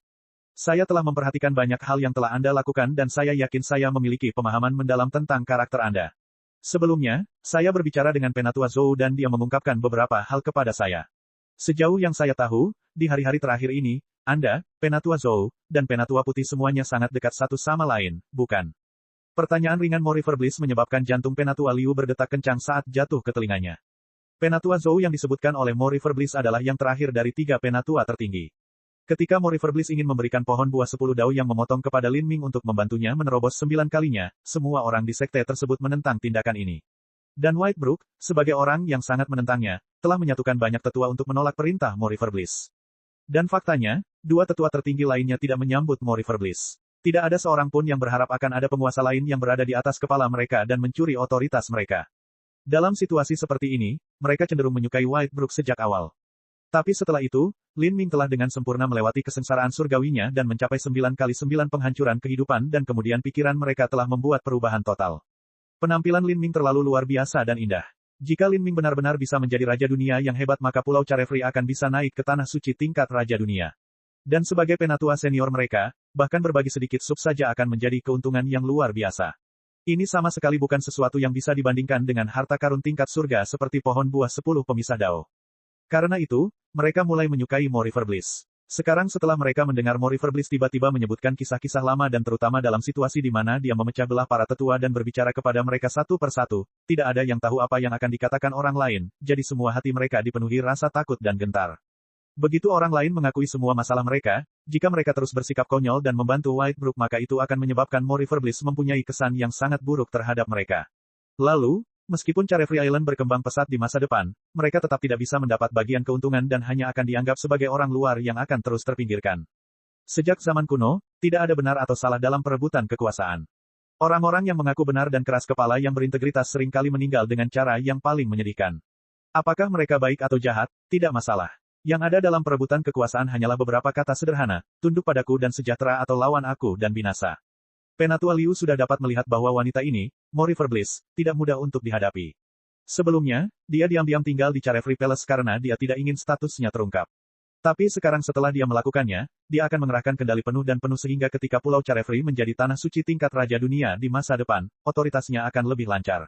Yang dia inginkan adalah suaranya menjadi satu-satunya yang penting di pulau itu. Adapun White Brook dan Xiao Haogan, mereka sudah berdiri berhadapan dengan Mo River Bliss. Sekalipun mereka merasakan angin dan mencoba berpindah sisi, semuanya sudah terlambat. Bagi para penguasa yang memiliki kendali absolut, yang paling tidak mereka miliki adalah kepercayaan pada orang lain. Dan sejarah telah berulang kali membuktikan bahwa para penguasa yang mudah mempercayai orang lain dan memberikan kekuasaan kepada orang lain akan mengalami nasib yang tragis. Khususnya, mempercayai musuh sekalipun adalah perilaku yang paling bodoh. Jelas sekali bahwa Mo River Bliss berencana menjadi satu-satunya suara di Dewan Tetua. Apalagi dia ingin meneguhkan gengsinya. White Brook dan Xiao Haogan akan dihukum sebagai peringatan bagi semua orang yang berani menentangnya. Senior, ada sesuatu yang harus aku akui padamu. Setelah Penatua Liu memahami semua ini, pilihannya segera menjadi jelas. Mo River Bliss tidak kekurangan ambisi, juga tidak kekurangan sarana untuk mencapainya. Mengikutinya akan jauh lebih baik daripada mengikuti White Brook dan kelompok pendukungnya yang beragam. Seiring berjalannya waktu, semua tetua, selain Sungai Putih dan Xiao Haogan, telah berbicara sendirian dengan Mo River Bliss. Hal ini menyebabkan Xiao Haogan merasa semakin tidak nyaman. Meskipun dia tampak relatif tenang di permukaan, kenyataannya jantungnya berdebar kencang karena gugup, seolah-olah dia berdiri di atas peniti. Apa yang membuatmu begitu panik? Mo River Bliss bahkan belum melakukan apapun namun kamu merasa sangat tertekan. Jangan bingung dengan posisi Anda sendiri dan berhentilah menggoyangkan kaki Anda. Jika dia benar-benar melakukan sesuatu maka Anda tidak bisa begitu saja menyerah dan menerimanya. White Brook menegur Xiao Haogan dengan transmisi suara esensi sejati. Xiao Haogan memaksakan senyum dan mengangguk. Dia tentu tahu apa yang ingin dikatakan oleh Whitebrook, tapi bisakah dia merasakan hal itu di depan seseorang seperti Morifer Bliss, di mana dia bahkan tidak memiliki sedikit pun keunggulan. Setelah Morifer Bliss meminjam momentum Lin Ming melintasi kesengsaraan surgawinya dan memisahkan para tetua, sekarang, apakah itu kekuatannya sendiri atau posisinya di hati para tetua, dia melampaui Whitebrook dalam setiap aspek. Pada saat ini, dimensi kecil di depan Xiao Haogan bergetar dan kemudian Morifer Bliss berpakaian putih muncul di depan semua orang. Elder White, Elder Xiao, ikutlah denganku, Morifer Bliss berkata dengan lemah. Hati Whitebrook menegang. Saat dia melihat gerbang dimensi kecil di belakang Morifer Bliss, dia merasa seolah-olah dia tidak memiliki keberanian untuk melangkah masuk sama sekali. Istana Carefree ini awalnya berada di bawah kendali Morifer Bliss. Bukan hanya itu, tapi kekuatan Morifer Bliss melampaui kekuatan mereka beberapa kali lipat. Siapa yang tahu apa yang akan terjadi setelah mereka memasuki dimensi kecil itu? Xiao Haogan juga memikirkan hal ini. Kulitnya menjadi semakin jelek. Whitebrook memaksakan senyum dan berkata, Primo, jika ada masalah maka kamu dapat membicarakannya di sini. Saat Whitebrook berbicara, semua tetua lainnya mulai merasa kasihan padanya. Sebenarnya, semua yang dilakukan Whitebrook adalah respon normal bagi seseorang yang terbiasa memegang kekuasaan besar. Sudah menjadi sifat manusia jika seseorang tidak ingin menangkupkan tangan di depan dada dan menyerahkan otoritas apapun yang dimilikinya. Selain itu, karena situasi White Mirror Jade, Whitebrook ingin membunuh Lin Ming. Bagi seorang tetua tertinggi, membunuh seorang murid junior sederhana untuk memberi contoh bukanlah sebuah masalah sama sekali. Sayangnya, dia telah berbuat macam-macam dengan pemuda yang salah dan akhirnya menendang wajahnya sendiri. Sekarang, Morifer Bliss jelas-jelas ingin mendorong Whitebrook melewati tebing. Setidaknya dia akan kehilangan status tingginya saat ini. Dan sebagian besar tetua Pulau Carefree lainnya kemungkinan besar telah mengkhianati Whitebrook saat ini, terutama mereka yang dekat dengannya. Mereka semua bergegas menghubungi Morifer Bliss secara pribadi untuk menunjukkan kesetiaan mereka sepenuhnya padanya. Lagi pula, mereka tidak yakin apakah ada orang lain yang telah mengkhianati Whitebrook dan mengungkapkan apa yang telah dilakukan semua tetua lainnya. Jika orang-orang itu mengakui semua kesalahan mereka sambil berusaha menyembunyikan apa yang mereka ketahui, itu adalah tindakan idiot. Di sisi lain, jika mereka dengan jelas mengungkapkan semua yang mereka ketahui maka itu merupakan tanda kesetiaan mereka, tidak akan ada kerugian bagi mereka.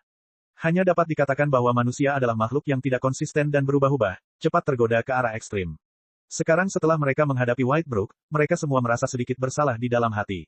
Perasaan seperti ini rasanya tidak enak. Jika seseorang merasa bersalah terlalu lama maka rasa bersalah ini akan berubah menjadi kebencian. Inilah seluk-beluk psikologi manusia. Jika kamu membuatku merasa bersalah dan takut, maka aku tidak ingin lagi bertemu denganmu atau bahkan berbicara denganmu. Jadi, tanpa disadari, Whitebrook dan Xiao Haogan telah diisolasi dari yang lain. Oh, kita juga bisa berbicara di sini. Morifer Bliss berbicara seolah dia sedang dalam suasana hati yang sangat gembira. Dia sedikit tersenyum pada tetua lainnya dan berkata, kalau begitu, semoga semua tetua lainnya selain tetua Xiao dan tetua putih menunggu di luar. Kata-kata Morifer Bliss membuat Xiao Haogan dan Whitebrook terkejut. Ketika mereka melihat ke semua orang, mereka menemukan bahwa mereka semua menghindari pandangan mereka. Tuan Pulau Xiao Skywhite adalah orang pertama yang pergi. Kemudian, semua orang mulai berpencar tanpa ada satupun yang tersisa. Bahkan ada beberapa orang yang jauh lebih cepat dari yang lain karena takut akan meninggalkan kesan buruk pada Morifer Bliss. Saat sesepuh lainnya berangkat, ruang di mana Morifer Bliss, Whitebrook, dan Xiao Haogan berada sepenuhnya tertutup rapat. Ketika Whitebrook melihat ini, dia tersenyum dengan ajaib, hahaha. Saya tidak pernah berpikir ini akan terjadi. Dunia seniman bela diri benar-benar merupakan cerminan sifat manusia. Memikirkan bahwa aku, Whitebrook, suatu hari akan mengalami nasib seperti ini dan menjadi tidak berbeda dengan wabah. Setiap orang yang melihatku takut padaku dan semua orang ingin memutuskan semua hubungan mereka denganku. Metodemu sungguh luar biasa. Whitebrook mengertakkan giginya saat dia melihat ke arah Morifer Bliss. Dan di belakangnya, Xiao Haogan sudah gemetaran dengan sepatu botnya. Menghadapi Morifer Bliss, dia merasakan tekanan yang luar biasa kuat. Wanita ini bisa mengambil nyawanya kapanpun dia mau.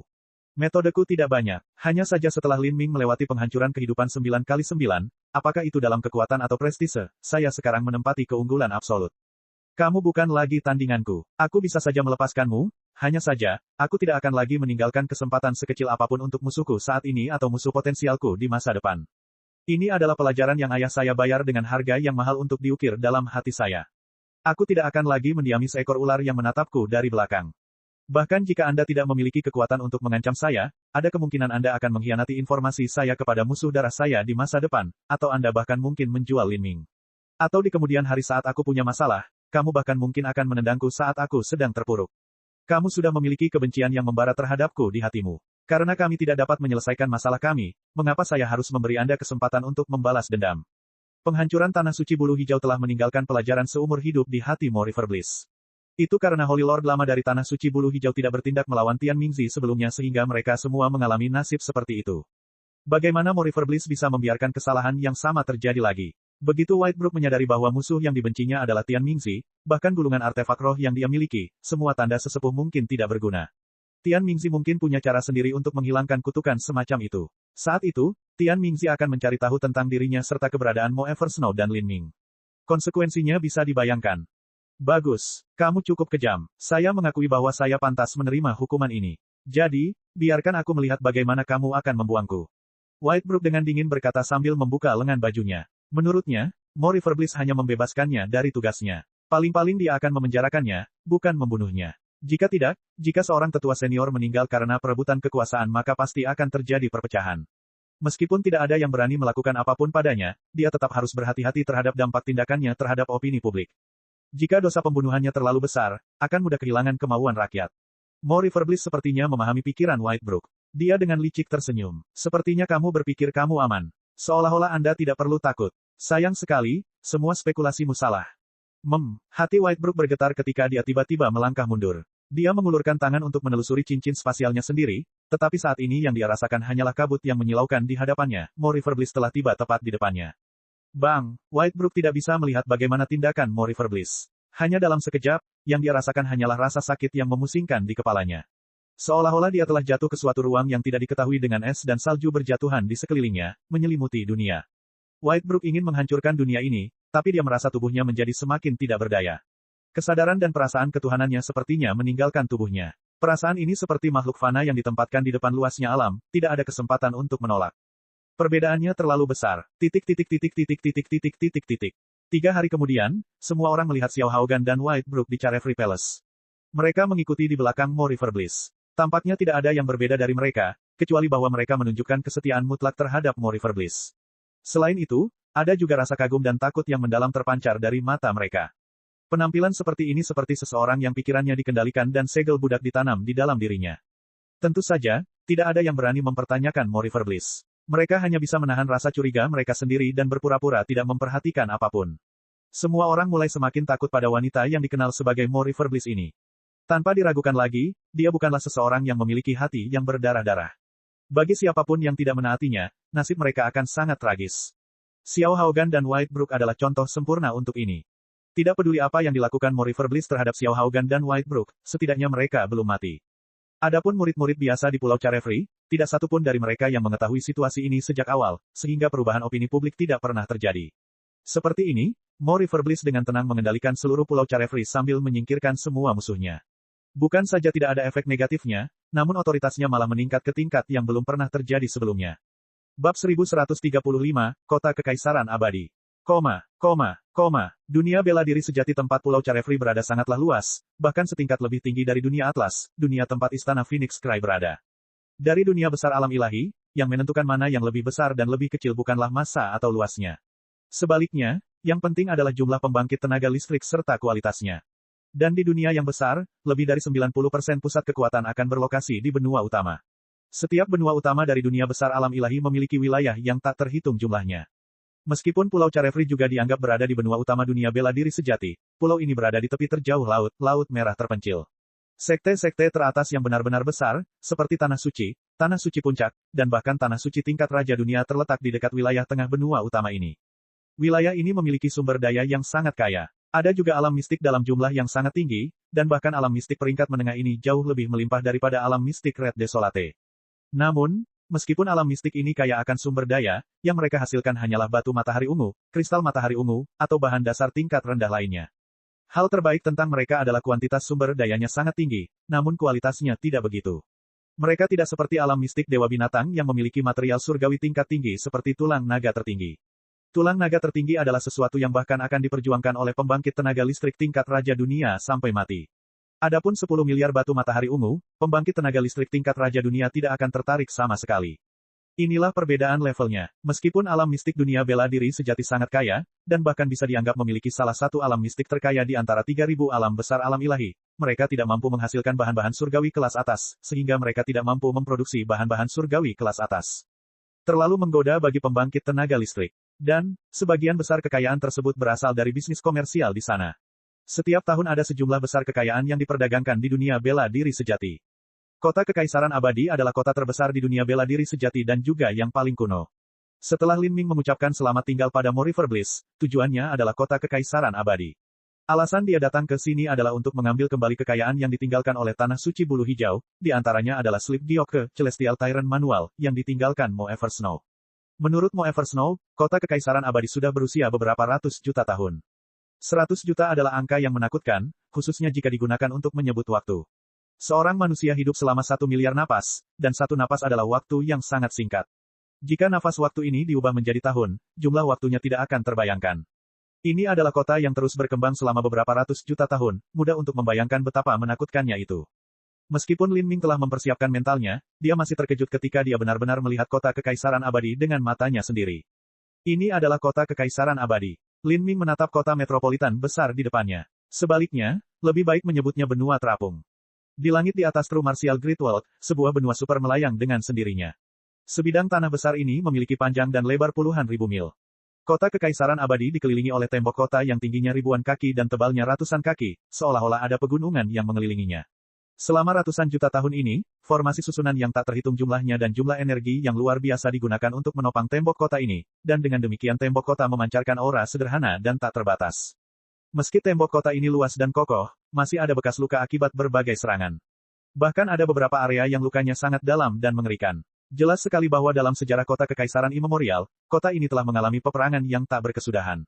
Untuk bertarung di kota seperti ini, mungkin saja itu adalah perang antara tanah suci tingkat Raja Dunia. Faktanya adalah seniman bela diri bisa terbang, dan tidak ada tembok biasa yang bisa menghentikan mereka tidak peduli seberapa tinggi tembok itu.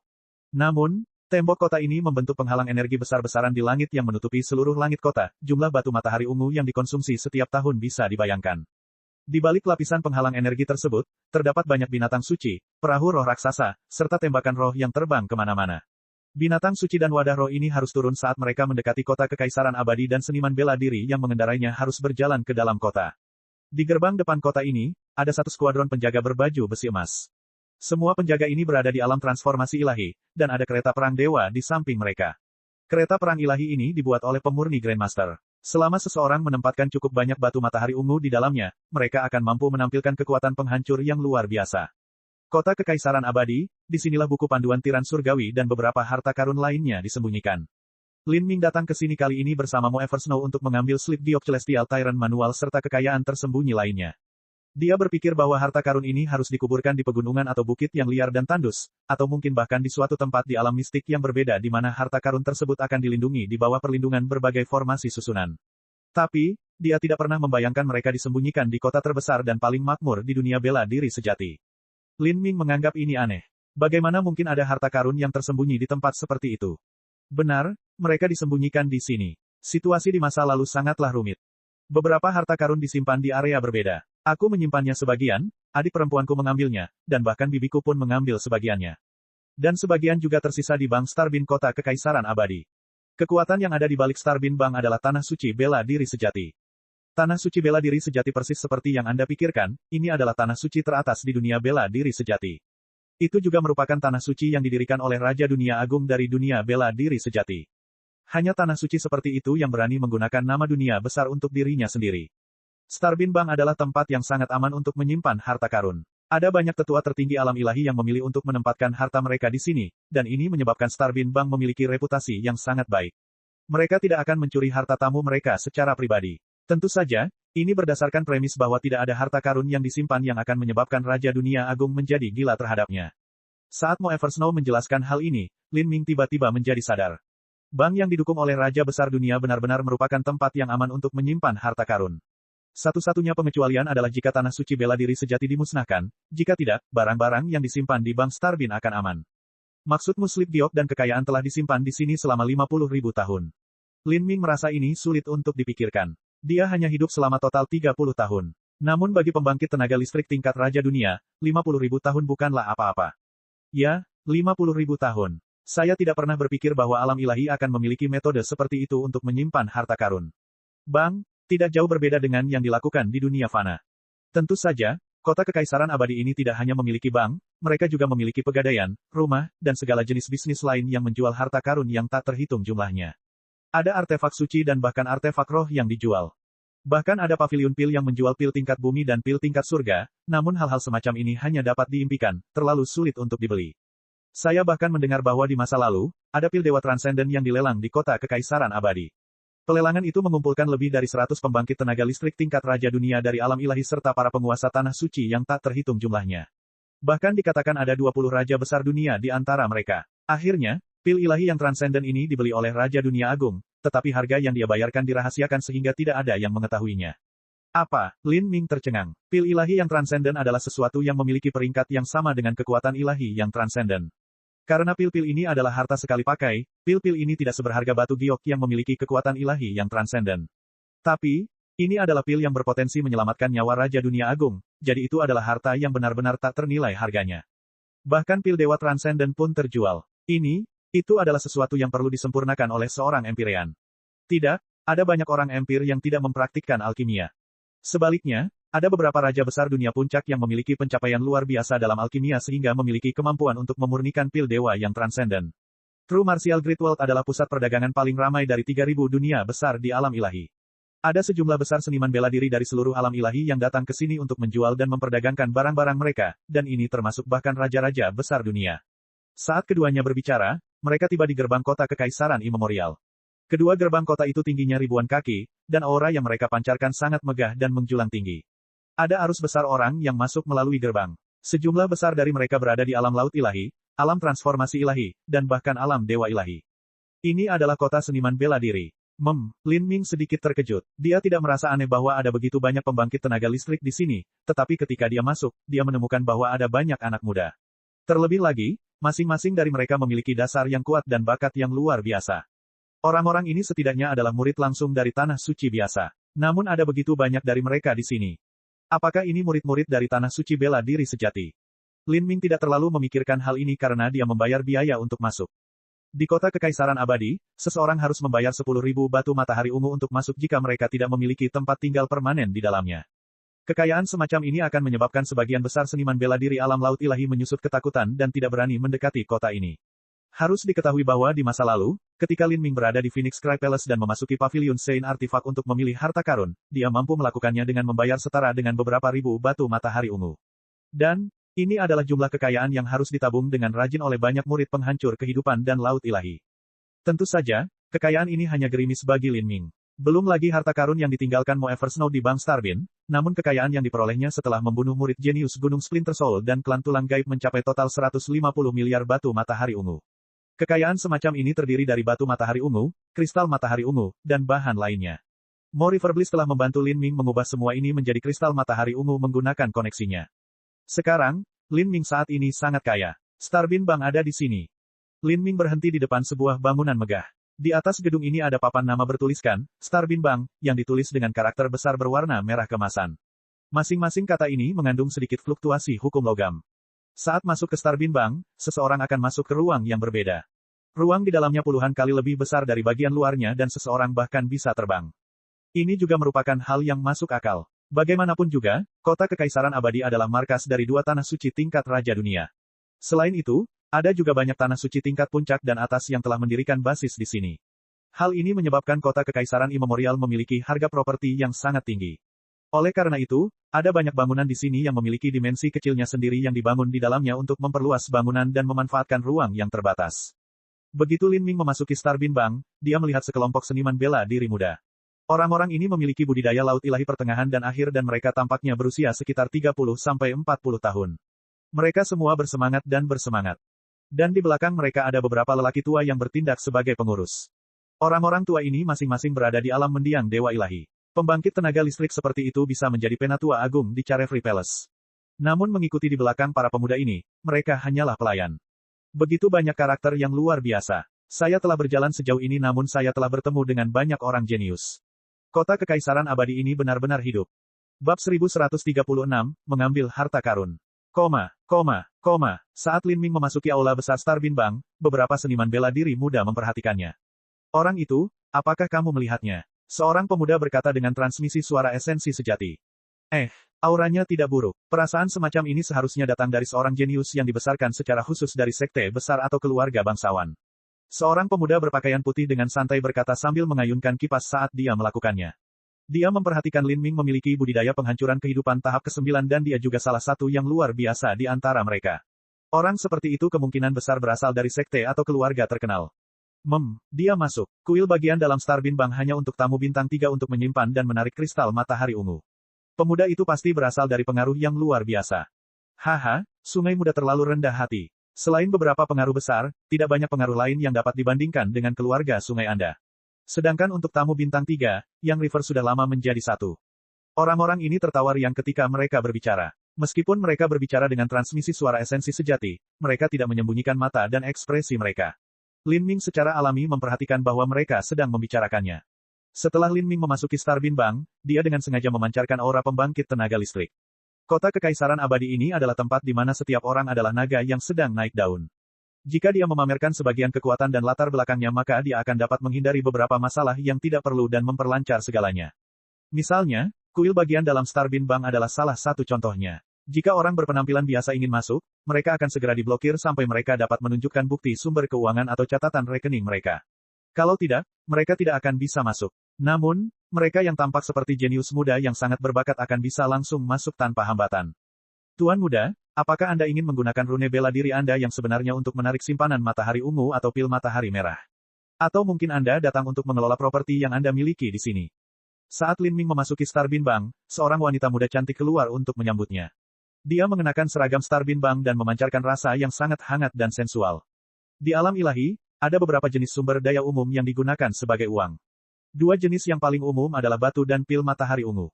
Tidak perlu menjelaskan kegunaan batu matahari ungu. Mereka digunakan untuk menggerakkan formasi susunan, kapal roh, dan juga diperlukan untuk memasuki alam mistik yang berbeda.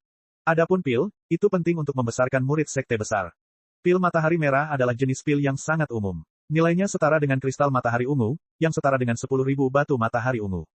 Untuk memfasilitasi transaksi dan perhitungan yang lebih mudah dan sederhana, banyak bank besar akan mengurangi batu matahari ungu atau pil matahari merah ke satuan mata uang standar. Misalnya, rune bela diri Star Bin Bang yang sebenarnya. Saya datang untuk mengambil sesuatu yang saya tinggalkan di sini. Lin Ming berkata dengan tenang. Apa yang ingin diambil oleh tuan muda? Berapa nomor rekeningnya? Saya akan segera mengeluarkannya. Wanita muda itu tersenyum menawan. Lin Ming memberikan nomor rekeningnya. Nomor rekening yang panjang ini memuat berbagai jenis informasi, termasuk tanggal pembukaan rekening. Ketika wanita muda itu mendengar ini dia sedikit terkejut. Akun ini sudah ada di sini selama 50.000 tahun. Bahkan bagi monster-monster tua itu, menyimpan sesuatu selama 50.000 tahun adalah waktu yang sangat lama. Mereka seringkali hanya menyimpan sesuatu selama beberapa ribu tahun sebelum mengeluarkannya. Silakan ikuti saya. Wanita muda itu mengeluarkan sebuah disk-array.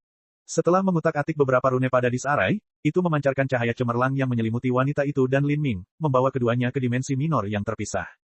Di dalam dimensi kecil ini terdapat formasi susunan penyegel raksasa. Ketika Mo Eversnow menyimpan hartanya di sini di masa lalu, dia melakukannya dalam formasi susunan penyegel dimensi kecil ini.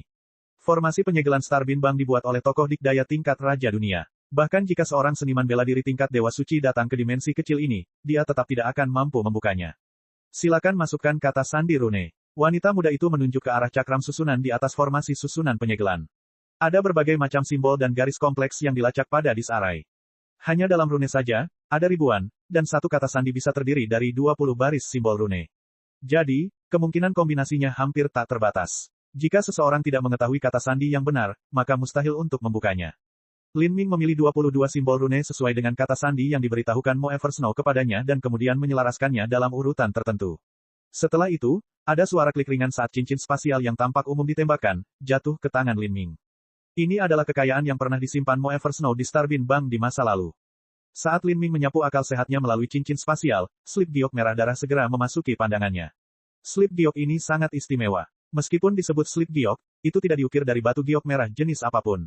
Sebaliknya, itu dipahat dari tulang berwarna merah darah dan pola serta tekstur merah pada slip giok ini mirip dengan garis keturunan dan meridian. Tanpa diragukan lagi, ini adalah slip giok Celestial Tyrant manual. Lin Ming hanya menyentuh akal sehatnya tapi dia merasa seolah-olah dia berbagi semacam hubungan garis keturunan dengannya. Ini karena dia sudah mempraktikkan bagian dari Celestial Tyrant manual. Selain slip giok ini ada juga beberapa kotak di cincin spasial. Ketika dia membuka kotak-kotak ini, dia menemukan tumpukan kartu kristal yang rapi terletak di dalamnya. Setiap kartu kristal memiliki pola rune dan garis yang diukir di atasnya, setiap kartu melambangkan 10.000 simbol rune bela diri sejati. Jika dia membawanya ke Star Bin Bang, dia bisa langsung menukarnya dengan 100.000 batu matahari ungu atau 10.000 pil matahari merah.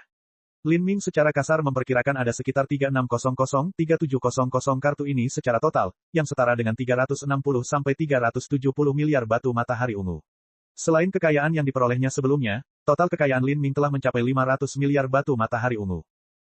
Sedikit lebih dari separuh kekayaannya hilang, Mo Eversnow terkejut saat dia menginventarisasi kartu kristal.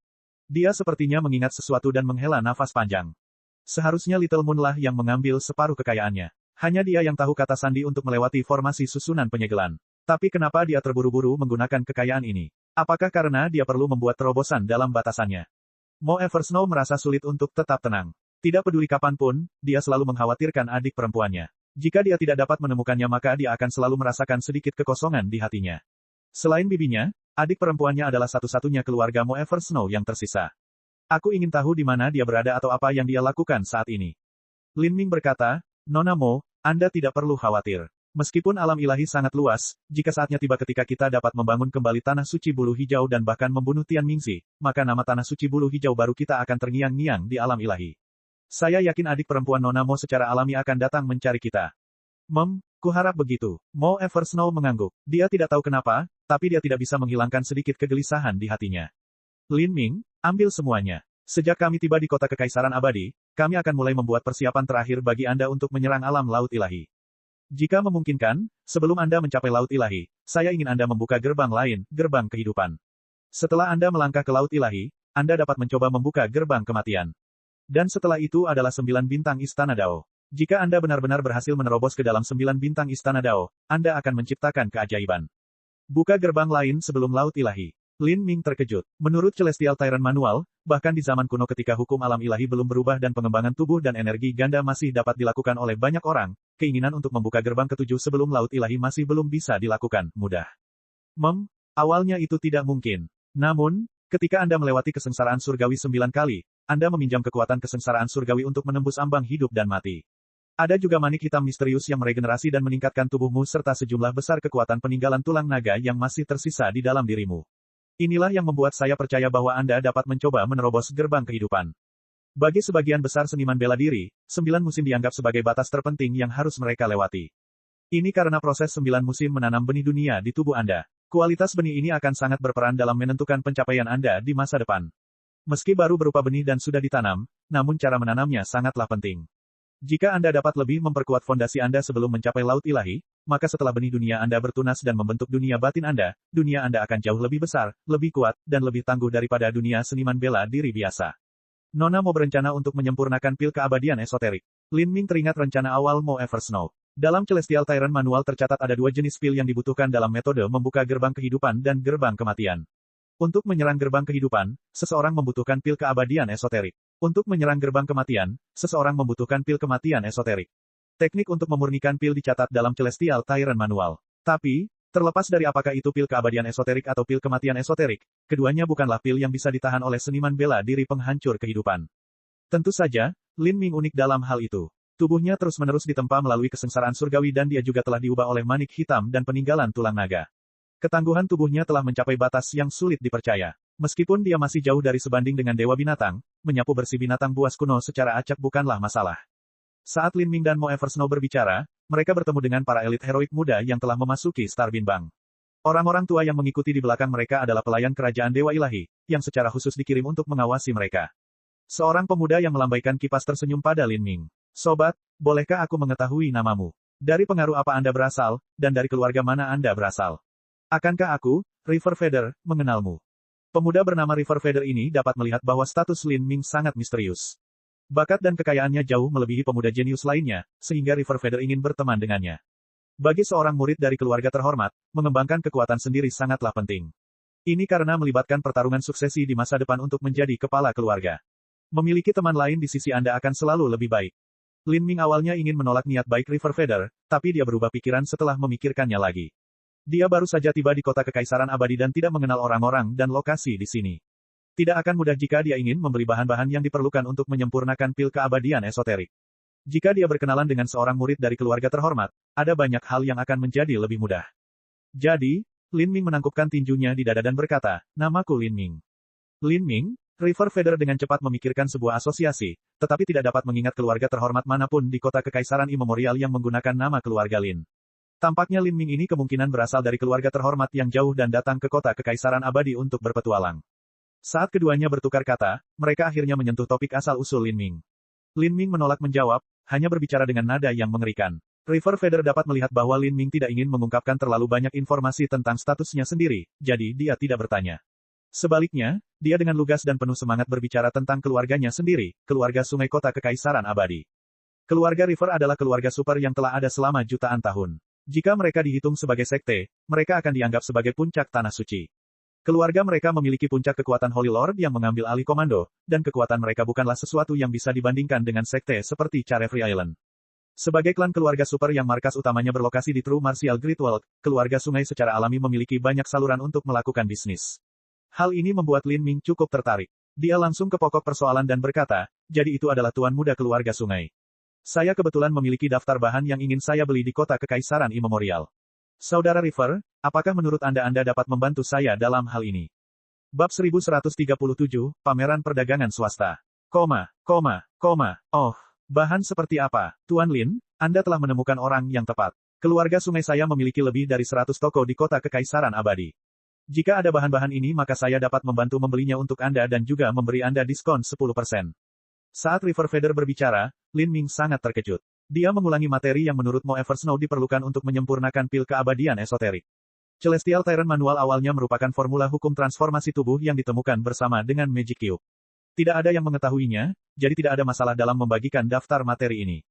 Kenyataannya adalah bahkan jika mereka tahu, metode budidaya transformasi tubuh tidak cukup untuk membangkitkan minat siapapun, sehingga Lin Ming tidak memiliki kekhawatiran ketika membagikan daftar ini. River Feather mengambil daftar material dan menyapunya. Dia langsung bingung. Bahan-bahan yang diinginkan Lin Ming jauh lebih aneh dari yang diharapkannya dan banyak di antaranya merupakan komoditas yang sangat berharga dan berharga. Bahan-bahan ini, pil jenis apa yang akan digunakan?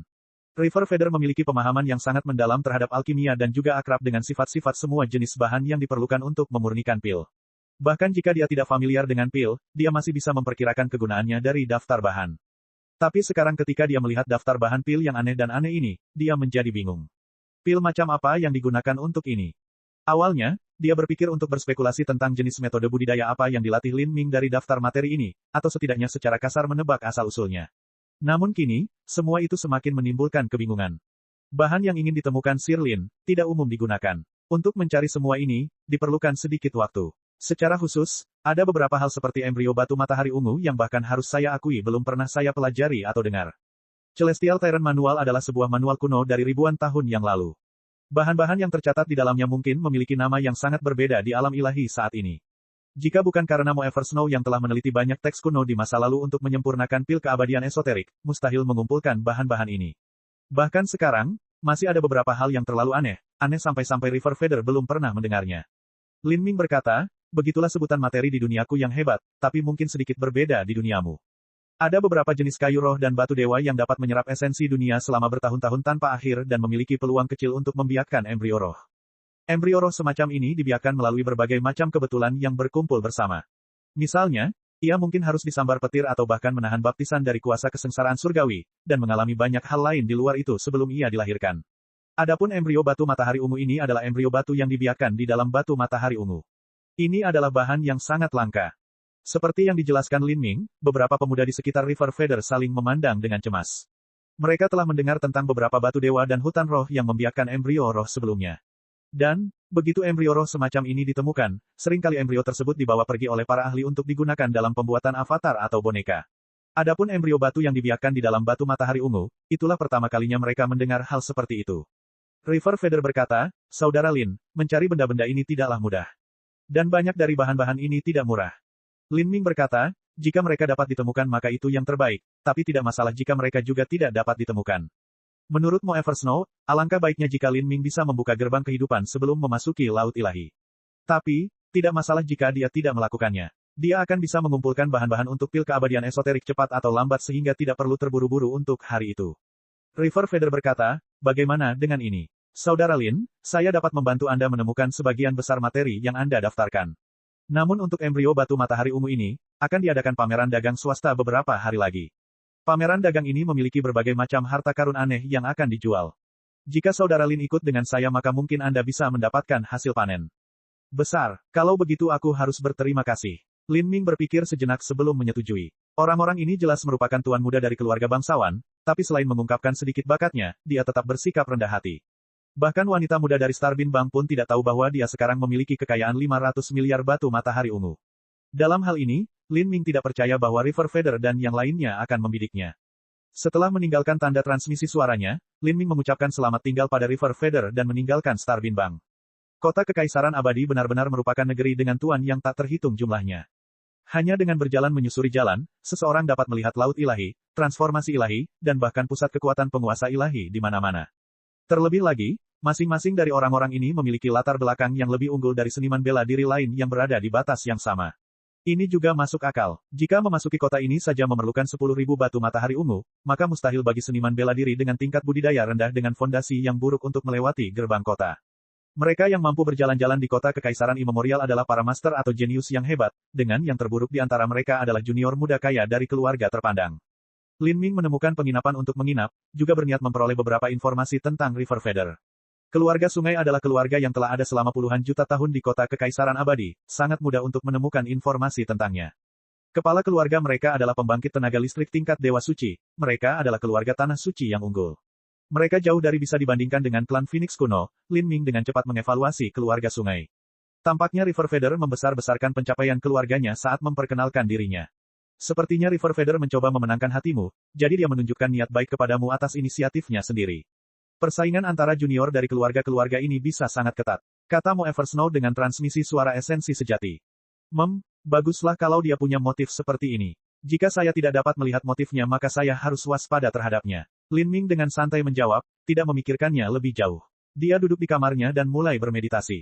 3 hari kemudian, nyala api menyala di depan Lin Ming. Itu adalah jimat transmisi suara River Feather, pameran perdagangan swasta akan segera dimulai.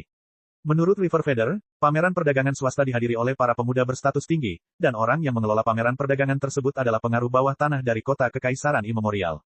Mereka mirip dengan geng atau triad di dunia fana. Mereka selalu terlibat dalam beberapa perilaku yang bertentangan dengan peraturan dan regulasi kota Kekaisaran Abadi. Lin Ming tiba di tempat yang dijelaskan oleh River Feather. Sudah ada seorang gadis muda dan cantik di sana menunggunya. Gadis ini berada di alam Xiantian dan dia sangat sensual. Tuan Lin, aku telah menunggumu. Tuan, tolong ikuti saya. Wanita itu memimpin Lin Ming melewati lapangan luas sebelum tiba di sebuah rumah batu.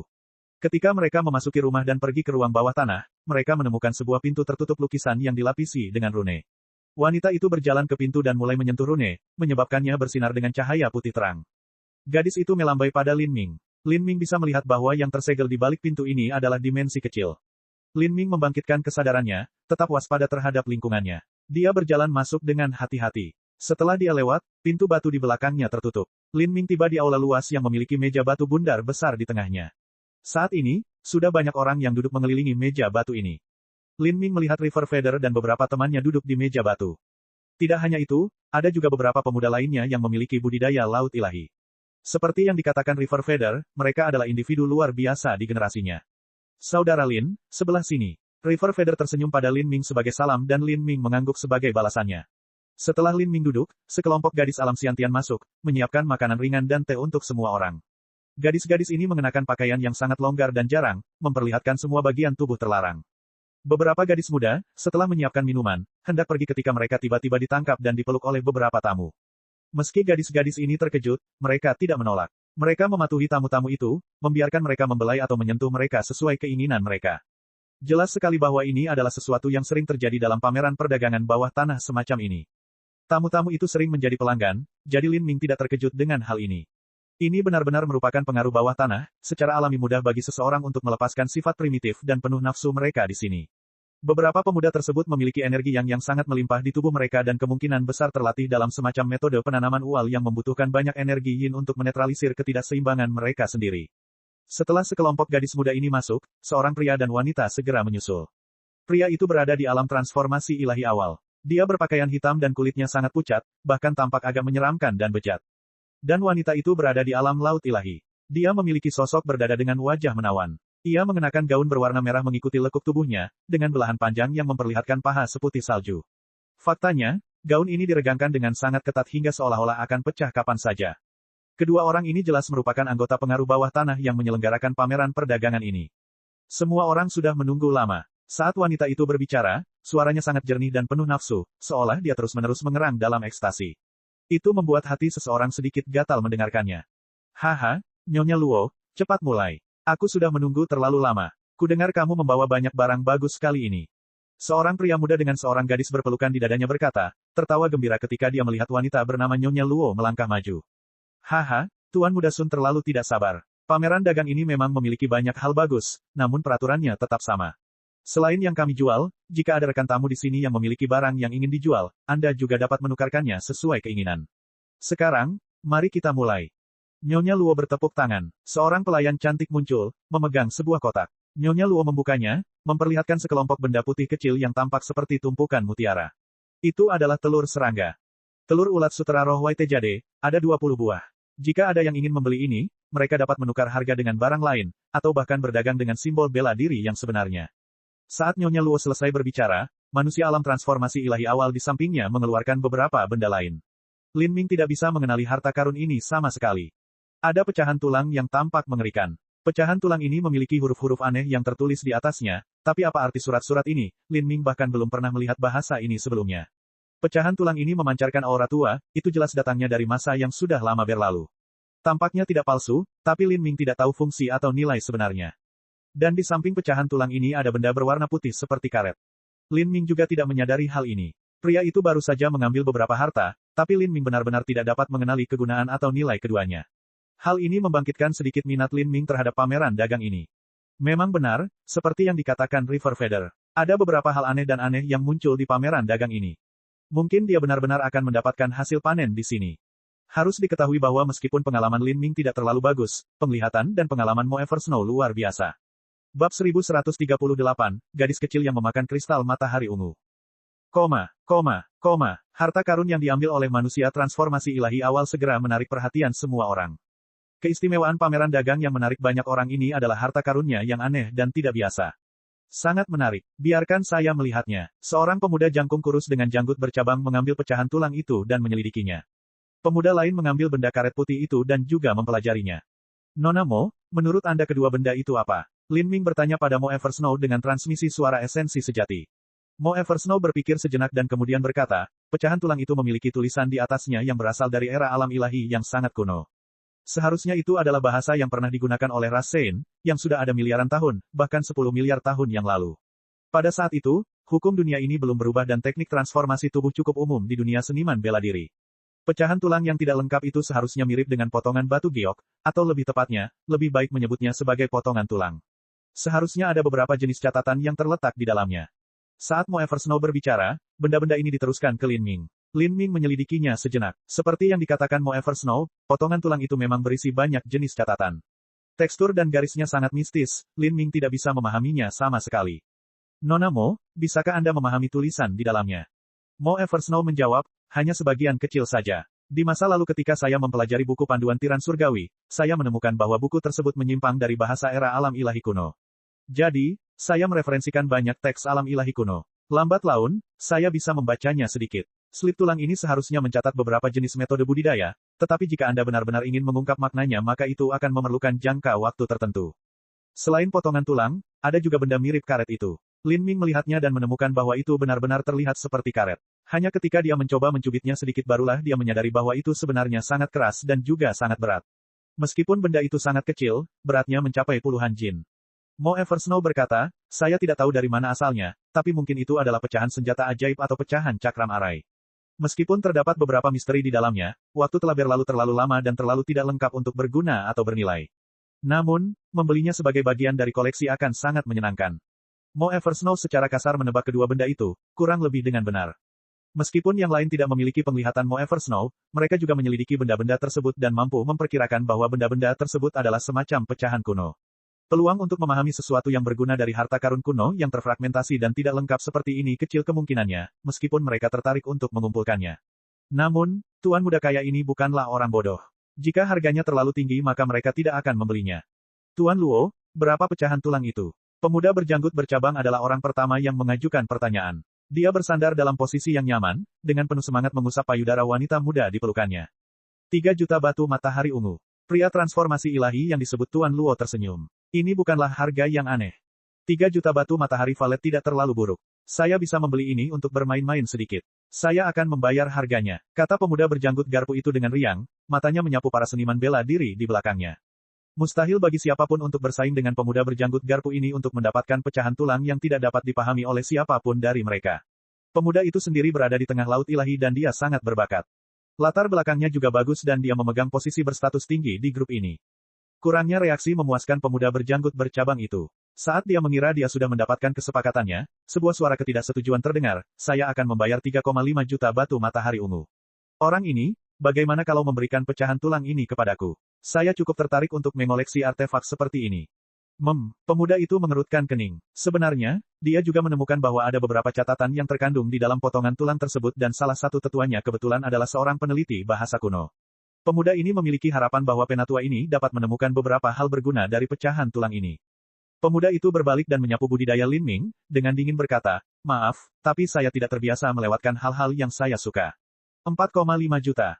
5 juta. Lin Ming dengan tenang menaikkan harganya. Semua pemuda yang hadir berasal dari sekte atau keluarga tingkat tanah suci. Selain itu, mereka adalah individu yang luar biasa di generasinya. Namun meski begitu, kekayaan yang mereka bawa terbatas, kemungkinan mencapai 100 juta. Ini adalah kekayaan yang secara khusus mereka bawa untuk mengikuti pameran dagang ini. Berasal dari tanah suci bukan berarti mereka mampu menguasai keseluruhan kekayaan tanah suci tersebut.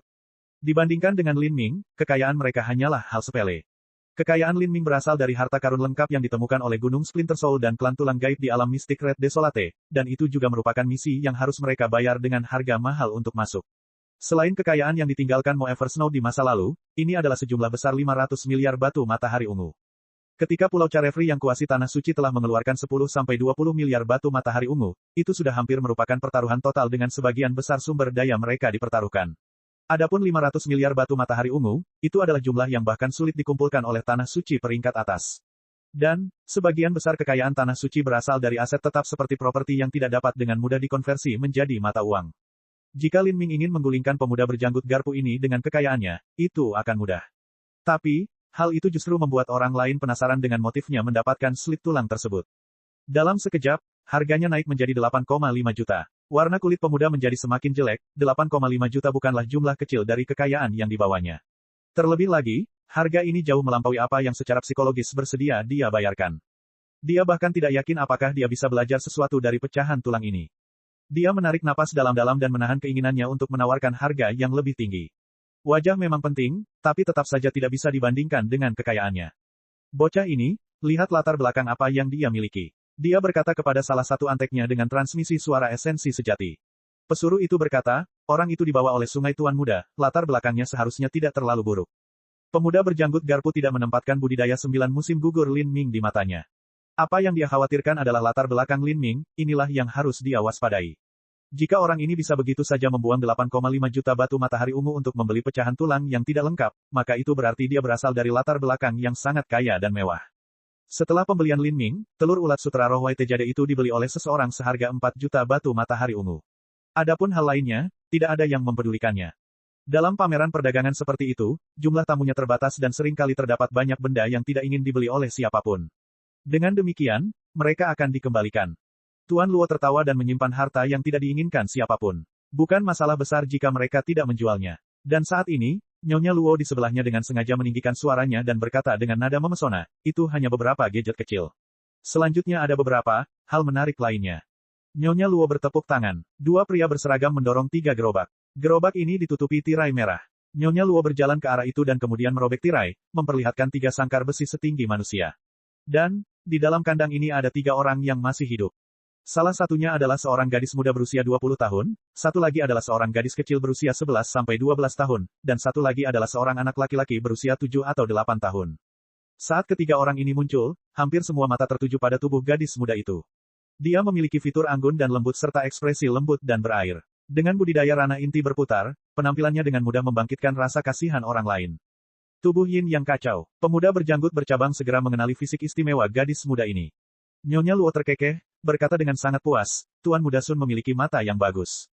Inilah tubuh Yin yang kacau. Sejak lahir, wanita dengan tipe tubuh seperti ini memiliki energi Yin yang ekstrim di dalam tubuhnya. Jika mereka tidak dapat menemukan energi yang cukup untuk menyeimbangkan tubuh mereka, mustahil bagi mereka untuk mengambil langkah maju sekecil apapun dalam kultivasi mereka. Jika mereka mencoba memaksakannya, energi yin di dalam tubuh mereka akan berubah menjadi kekacauan, meridian mereka akan terbalik, dan kemudian mereka akan jatuh ke dalam kebobrokan. Tetapi yang dilatih oleh Tuan Muda Sun adalah metode kultivasi yang mengisi Anda dengan energi yang melimpah. Yang Anda perlukan hanyalah energi yin untuk menetralisirnya. Bagaimana? Apakah Tuan Muda Sun puas dengan ini? Wanita muda ini adalah tungku budidaya yang sangat bagus untuk Anda. Selama Tuan Muda Sun bersedia mengeluarkan sejumlah sumber daya, Anda dapat dengan mudah membawa wanita muda ini ke alam laut ilahi di usia 30-an.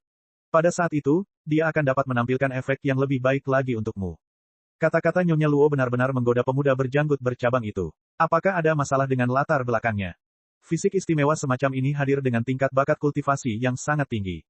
Biasanya hal ini tidak akan muncul pada masyarakat umum. Ada kemungkinan besar wanita muda ini berasal dari sekte besar, jadi dia harus bertanya apakah ada masalah dengan latar belakangnya. Yakinlah, dia berasal dari keluarga yang dimusnahkan dalam perang. Dia melarikan diri dari bencana itu dan diselamatkan oleh kami. Kemudian, dia pun menyetujui syarat yang kami usulkan kepadanya. Baginya mengikuti Tuan Muda Sun adalah suatu berkah baginya. Saat Nyonya Luo berbicara, wanita bertubuh yin yang kacau itu menghela nafas, seolah dia sedang meratapi nasibnya sendiri. Tapi, dia juga tidak punya pilihan lain. Dengan kemerosotan keluarganya sendiri, dia sangat ingin menemukan perubahan nasibnya. Jika dia ingin terus berkultivasi, satu-satunya pilihannya adalah melekatkan dirinya pada pembangkit tenaga listrik, jika tidak mungkin dia bisa mendapatkan sumber daya. Tapi, ketika dia memikirkan dirinya dibawa ke sini untuk dijual, dia merasa sedih. Bagus, bagus, Tuan Muda Sun ini juga sangat puas. Matanya kemudian beralih ke gadis kecil berusia 11-12 tahun itu. Dia mengusap dagunya dan berkata, apakah gadis kecil ini juga memiliki tubuh yang istimewa? Jika dia melakukannya, maka dia bisa membesarkannya selama beberapa tahun dan tetap menggunakannya. Ketika gadis kecil itu diperhatikan oleh orang lain, dia langsung menjadi gugup. Dia meringkuk di sudut kandang, tangan mungilnya menempel di bahunya saat dia gemetar. Ya, dan itu juga merupakan fisik yang sangat istimewa. Tuan Luo berkata sambil tersenyum. Oh, fisik seperti apa? Banyak orang yang tertarik. Bahkan jika mereka tidak mempraktikkan metode kultivasi ganda, mereka masih tertarik dengan fisik istimewa seperti apa yang dimiliki gadis kecil ini. Jika bakatnya bagus, mereka bisa membawanya kembali ke sekte dan membesarkannya sebagai murid yang berbakat. Baiklah, saat Nyonya Luo dan Tuan Luo ditanya pertanyaan ini, mereka saling memandang, tidak tahu harus berkata apa. Kami telah mereferensikan teks dan sumber yang tak terhitung jumlahnya untuk mencari tipe fisik apa yang dia miliki, tapi kami belum berhasil menentukannya. Yang kami tahu hanyalah fisiknya istimewa. Setelah dia datang ke sini, dia tidak makan tetapi memakan batu matahari ungu dan kristal matahari ungu. Jika ada batu energi yang tersedia, dia akan memakannya. Setiap hari dia akan makan 5 kristal matahari ungu. Apa? Saat Tuan Luo berbicara, semua elit muda heroik yang hadir terkejut. Ada juga tipe fisik seperti ini. Ini adalah pertama kalinya mereka mendengar hal seperti itu. Dunia yang besar dan luas ini benar-benar memiliki segala hal aneh yang mungkin terjadi. Bab 1139, berita tentang embrio batu matahari Valet. Menarik, betapa menariknya. River Feather mengusap dagunya. Jika seseorang memiliki fisik seperti ini dan mampu memakan batu matahari ungu dan mengubahnya menjadi budidaya mereka, maka bakat bela diri seseorang akan benar-benar menantang surga. Dia memandangi dantian gadis kecil itu, ingin melihat apa kultivasinya, tetapi ketika dia melihat, dia mengerutkan kening. Dantian gadis kecil ini benar-benar kosong, bahkan tanpa sedikit pun esensi sejati. Dia belum berkultivasi sama sekali. Dia belum berkultivasi. Ini, kilatan rasa malu melintas di wajah Tuan Luo. Dia tidak bisa berkultivasi. Nyonya Luo tertawa. Dia berkata, dia tidak bisa berkultivasi, tapi itu hanya karena untuk sementara kami tidak dapat mengetahui bagaimana dia berkultivasi. Jika dia memakan begitu banyak kristal matahari ungu, bagaimana mungkin dia tidak bisa mengolahnya? Kami telah menelusuri teks-teks yang tak terhitung jumlahnya, mulai dari zaman kuno hingga zaman sekarang, namun kami masih belum dapat menemukan variasi fisik seperti apa yang dimilikinya. Gadis kecil itu sungguh unik. Apalagi harga yang kami minta tidak terlalu mahal, hanya 2 juta valet Sunstone lalu bisa dibawa pergi. Jika Anda kemudian dapat menemukan cara memanfaatkan fisiknya maka keuntungan Anda akan sangat besar. Kata-kata Nyonya Luo rumit dan menyesatkan, namun Tuan Muda Sun tetap bergeming. Untuk memakan kristal matahari ungu. 1 kristal matahari ungu bernilai 10.000 batu matahari ungu. Siapa yang tahu berapa banyak kristal matahari ungu yang dibutuhkan untuk membantunya berkultivasi? Jika dia mengeluarkan begitu banyak kekayaan untuk melatihnya tanpa hasil, maka dia akan membuang banyak sekali batu matahari ungu. Kerugian yang ditimbulkan akan sangat besar. Untuk sementara waktu, tidak ada yang menawarkan harga untuk gadis ini.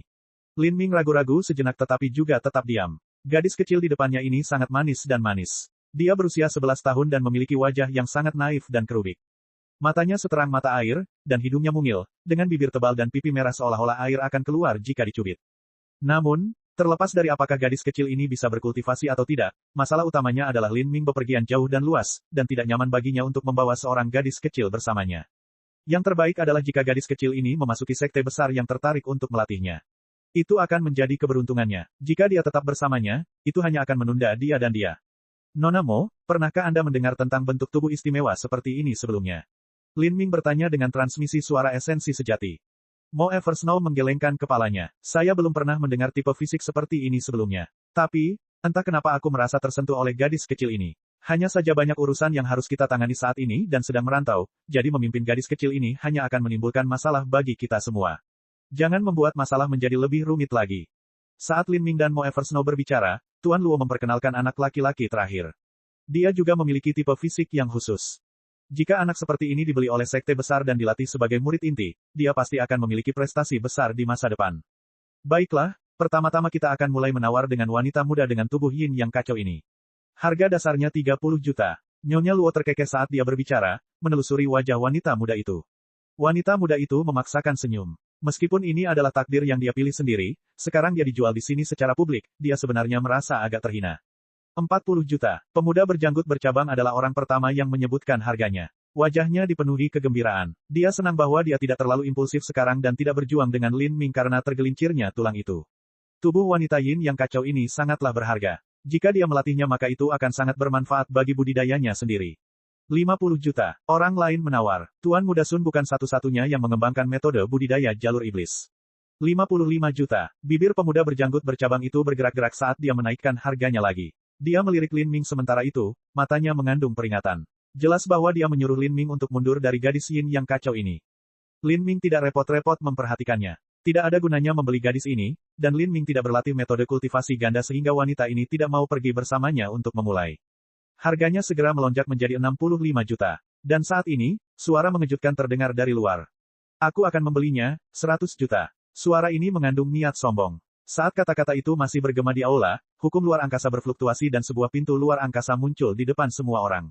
Seorang pemuda jangkung dan berotot dengan baju besi merah melangkah keluar. Pemuda ini tinggi dan berotot. Otot-ototnya yang bertali tebal tampak seolah-olah akan keluar dari armornya. Ketika para elit muda melihat orang ini muncul, mereka semua berhenti sejenak.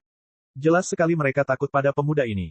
Adapun pemuda berjanggut bercabang yang baru saja berpikir untuk mendapatkan wanita yin yang kacau dengan segala cara, dia membuka mulutnya beberapa kali tetapi tidak berbicara.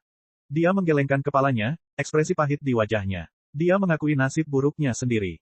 Lin Ming menyipitkan matanya, menilai orang ini. Pemuda ini hanya berada di alam laut ilahi awal. Siapa itu? Lin Ming bertanya pada River Feather dengan transmisi suara esensi sejati. Itu Yue Ironrock. Dia adalah keturunan langsung keluarga Yue, pengaruh terbesar ketiga di kota Kekaisaran Abadi, nomor 2 setelah 2 tanah suci tingkat Raja Dunia Agung yang bermarkas di sini. Jangan melihat budidaya alam laut ilahi awalnya, kekuatan tempurnya sungguh luar biasa kuat. Kami sama sekali bukan tandingannya. Terlebih lagi, saat River Feather berbicara di sini, dia menarik napas dalam-dalam dan berkata, dia berkultivasi ganda dalam tubuh dan energi. Oh, Lin Ming sedikit terkejut mendengar ini. Ada sejumlah kecil seniman bela diri di alam ilahi yang memilih untuk mengolah tubuh dan energi secara ganda. Mereka yang berani melakukannya tentu saja adalah orang-orang jenius yang paling bangga dan terhebat di generasi mereka. Tentu saja, sebagian besar dari mereka yang memilih tubuh dan energi budidaya ganda tidak akan seperti Lin Ming dan Mo Eversnow, yang menganggap pembukaan 9 bintang Istana Dao sebagai tujuan sebenarnya. Seniman bela diri ini sebagian besar akan berusaha membuka 8 gerbang tersembunyi batin. Lagi pula, mereka menyukai tubuh mereka yang tangguh. Orang ini adalah seorang jenius yang luar biasa. Dia lahir lebih dari 100 tahun yang lalu, tetapi dia berada dalam distorsi ruang waktu yang dipercepat selama lebih dari 60 tahun dan baru saja keluar. Hasilnya adalah dia baru berusia 30 tahun, dan sekarang dia berhasil bertemu dengan generasi kita, jadi kita ditindas sampai mati olehnya.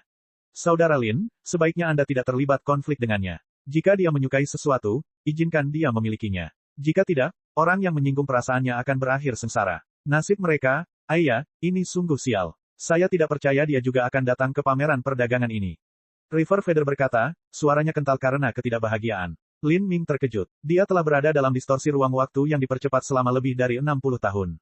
Jika aliran waktu dapat diperlambat, maka secara alami dapat dipercepat. Biasanya, seseorang akan memasuki pesona waktu untuk mengolah dan memperpanjang waktu mereka di dalamnya. Tapi, Yue Ironrock ini justru melakukan kebalikannya dan malah mempersingkat waktu. Apakah ada arti khusus dalam melakukan hal itu? Lin Ming tidak bisa tidak bertanya-tanya tentang hal ini. Dia menggunakan transmisi suara esensi sejati untuk menanyakan pertanyaan ini kepada Mo Eversnow. Mo Eversnow berkata, seharusnya karena dia sedang menunggu suatu hal. Ada kalanya orang-orang mengincar acara akbar yang diperuntukkan bagi para jenius. Misalnya, uji coba peleburan Phoenix kuno yang Anda ikuti di masa lalu membatasi peserta berdasarkan usia. Tampaknya di kota Kekaisaran Abadi atau keluarga Yue, akan ada sesuatu yang terjadi segera. Saya mengerti. Lin Ming tidak peduli lebih jauh. Perkiraan River Feather juga benar. Saat Yue Ironrock mengutip harganya, semua seniman bela diri yang mulai bersemangat tetap diam. Entah dari segi kekayaan atau latar belakang, semuanya lebih rendah dari Yue Ironrock. Dalam hal kekuatan dan bakat, mereka tidak memiliki kualifikasi untuk bertarung dengan Yue Ironrock.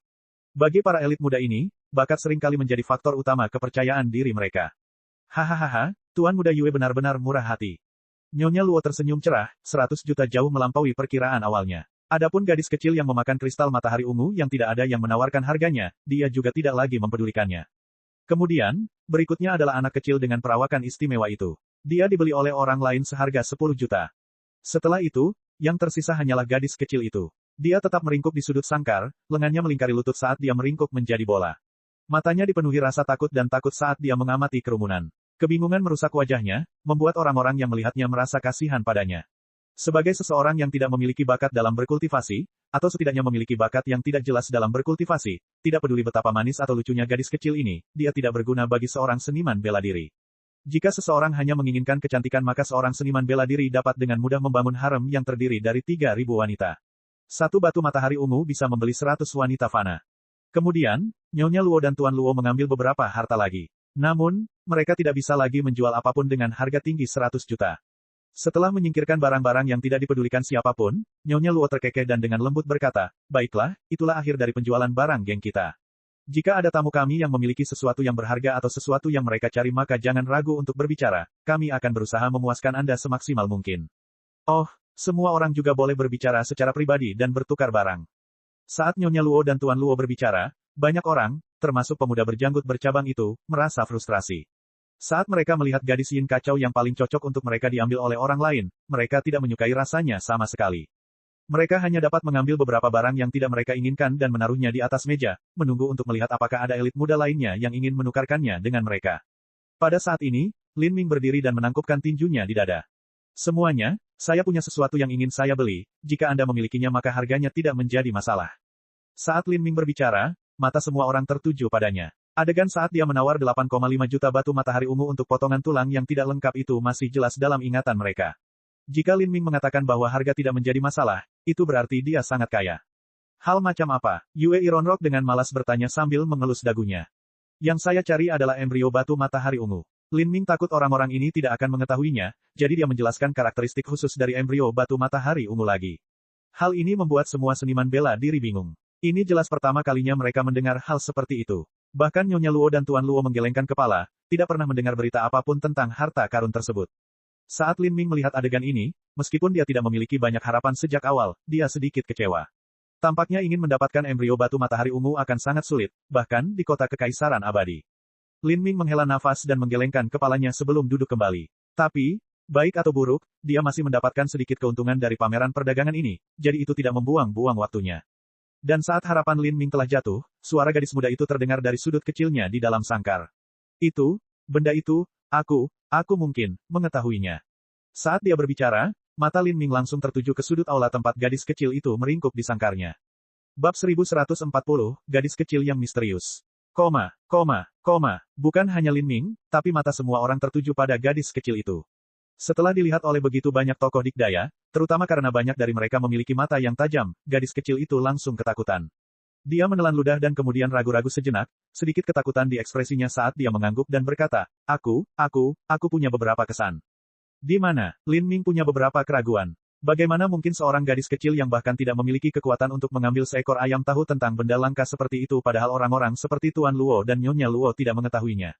Terlebih lagi, bisakah dia mengetahui hanya dari deskripsi embrio batu matahari ungu yang dia berikan? Berapa banyak pengalaman duniawi yang mungkin dimiliki oleh seorang gadis kecil berusia 11-12 tahun? Ini sama sekali tidak bisa dijelaskan. Ketika Lin Ming memikirkan hal ini, tamu-tamu lain juga melakukan hal yang sama.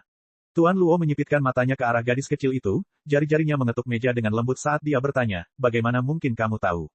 Hehe, Anak kecil yang baik harusnya baik dan penurut serta tidak berbohong.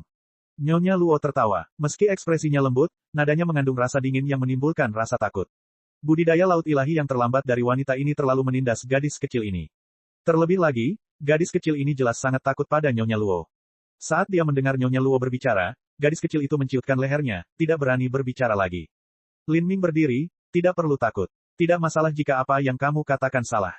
Lin Ming mencoba membuat nadanya senyaman dan selembut mungkin, tapi ini adalah aspek kehidupannya yang dia benar-benar kurang berbakat. Gadis kecil itu masih tampak sangat gugup. Gadis kecil itu menatap Lin Ming dan dengan erat menggenggam tangan kecilnya, seolah-olah dia sedang membuat keputusan yang besar dan berani. Dia menggigit bibirnya, berkata, aku punya permintaan yang ingin aku tanyakan pada kakak ini. Bicaralah. Aku bisa menjanjikanmu apapun yang bisa kulakukan.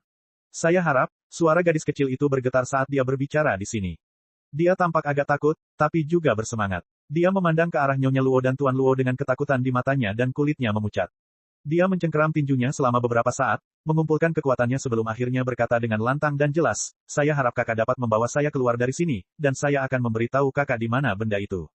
Mengucapkan kata-kata ini sepertinya menghabiskan seluruh kekuatan gadis kecil itu. Dia terengah-engah dan tidak ada sedikit pun kemerahan yang tersisa di wajahnya yang bulat. Dan ketika kata-kata ini keluar, kulit Tuan Luo menjadi gelap. Adapun Nyonya Luo, dia masih tersenyum lembut, tetapi saat senyuman ini terlihat di mata gadis kecil itu membuatnya ketakutan. Apa yang ingin kamu katakan, Fishi, bukankah kakak perempuan di sini selalu baik padamu? Kata-kata Nyonya Luo bijaksana, tapi Lin Ming mengerutkan kening. Tampaknya gadis kecil bernama Fishi dan anak laki-laki yang juga dijual itu belum mengalami banyak hari baik dalam pengaruh geng bawah tanah ini. Tampaknya pemikirannya sebelumnya terlalu sederhana. Faktanya, tidak diketahui juga bagaimana orang yang membelinya akan memperlakukannya di masa depan. Inilah kesedihan orang yang lemah. Mereka hanya bisa membiarkan diri mereka terjebak dalam pasang surut takdir. Saat Nyonya Luo menanyakan pertanyaan ini, gadis kecil itu jelas terlihat gelisah. Namun, dia terlihat agak keras kepala. Dia menggigit bibirnya, tidak berbicara. Sudah jelas apa yang sedang terjadi. Seorang gadis kecil berusia 11-12 tahun adalah salah satu karakter paling murni dan paling naif yang dapat Anda temukan. Mereka bersedia mengikuti siapapun yang memperlakukan mereka dengan baik dan hormat. Jika Fishi kecil ini mengalami hari-hari baik dalam pengaruh bawah tanah ini maka dia tidak akan berani mengambil risiko bahaya dipukuli dan meminta Lin Ming untuk membawanya pergi. Terlebih lagi, gadis kecil itu jelas-jelas takut pada Tuan Luo dan Nyonya Luo. Ini juga membuktikan betapa tragisnya situasinya. Tampaknya Nyonya Luo yang lembut dan cantik ini sebenarnya adalah seekor ular berhati kejam yang menyamar. Sebelumnya, gadis kecil ini pasti merasa sedih karena tidak ada yang mau membelinya. Lin Ming, bawa dia pergi. Mo Eversnow tiba-tiba berkata. Untuk beberapa alasan yang tidak bisa dijelaskan, dia awalnya memiliki perasaan hangat terhadap gadis kecil ini, dan sekarang dia tahu situasinya, bahkan jika gadis kecil ini tidak tahu tentang embrio batu matahari ungu, dia masih ingin Lin Ming membawanya pergi. Meskipun kamu tidak memberitahuku, itu juga yang aku rencanakan. Kata Lin Ming. Dia tidak bertanya bagaimana gadis kecil itu mengetahui lokasi embrio batu matahari ungu. Sebaliknya, dia menoleh ke arah Tuan Luo dan berkata, Tuan Luo, sebelumnya Anda mengatakan bahwa Anda akan menjual gadis kecil ini seharga 2 juta batu matahari ungu. Bagaimana kalau begini, saya akan langsung membelinya seharga 20 juta. 20 juta, itu adalah kenaikan harga langsung 10x. Mata Nyonya Luo dan Tuan Luo membelalak. Mereka saling memandang, kilau di mata mereka. Adik laki-laki ini bermarga Lin, kan? Haha, kakak Lin, aku ingin menjualnya padamu, tapi, itu dulu dan sekarang. Aku baru saja memikirkan betapa istimewanya fisik Fishi ini. Jika dia bisa memakan batu matahari ungu untuk hidup, bukankah dia benar-benar tahu di mana embrio batu matahari ungu dapat ditemukan? Atau mungkinkah dia sendiri adalah embrio batu matahari ungu? Saat Tuan Luo berbicara, semua elit muda heroik yang hadir menjadi bersemangat. Mereka segera mulai berbicara. Tampaknya apa yang dikatakan Tuan Luo ini benar-benar masuk akal. Tapi untuk gadis kecil itu, dia langsung memucat hingga lebih putih dari kematian. Jari-jarinya gemetar dan suaranya bergetar, aku tidak. Hahaha, Tuan Luo tertawa terbahak-bahak. Nyonya Luo juga memasang ekspresi sangat bahagia. Siapa yang menyangka hal ini mungkin terjadi? Gadis kecil ini awalnya hanyalah sampah kecil tak berguna yang tidak bisa berbuat apa-apa selain memakan batu matahari ungu, namun kini dia berubah menjadi harta karun. Apakah ada yang tertarik untuk menawarnya? Saat Nyonya Luo berbicara, dia memandangi semua elit muda heroik yang hadir, tersenyum menawan pada mereka semua. Kulit Lin Ming berubah suram. Dia mencengkeram tinjunya tetapi menahan diri. Sebagai pendatang baru di Immemorial Imperial City, dia akan berusaha menahan diri sebanyak yang dia bisa. Menarik, sangat menarik. Jika dia benar-benar embrio batu matahari ungu maka dia akan sangat bagus jika digunakan untuk alkimia. Yue Ironrock berteriak sambil mengusap dagunya. Dia dengan ceroboh mengukur Fishi kecil saat dia meringkuk di sudut kandangnya. Fishy sangat ketakutan hingga seluruh tubuhnya bergetar dan air mata mengalir di pipinya. Dia terisak, aku tidak. Hehe, siapa yang tahu kamu benar atau tidak, setelah aku membelimu dan menyelidikinya aku akan mencari tahu. 30 juta. Yue Ironrock mengulurkan 3 jari dan dengan santai mengeluarkan harga ini. Mendengarkan nadanya, terlihat jelas bahwa 30 juta hanyalah uang receh baginya. Dia dapat dengan mudah menaikkan harga beberapa kali lipat. Ketika para elit muda heroik lainnya mendengar Yue Ironrock mengajukan penawaran, mereka semua menyerah untuk menawarnya. Keluarga Yue terkenal kaya raya. Terlebih lagi, bakat Yue Ironrock terlalu luar biasa. Belum lagi tubuh ganda dan budidaya energinya, tetapi sebagai seniman bela diri Laut Ilahi awal, ia dapat dengan mudah menyapu bersih semua Master Laut Ilahi pertengahan dan akhir yang hadir, dan mereka semua juga merupakan junior yang luar biasa di generasi mereka. Karena Yue Ironrock ingin membeli gadis kecil ini, mereka semua hanya bisa memandang tanpa daya.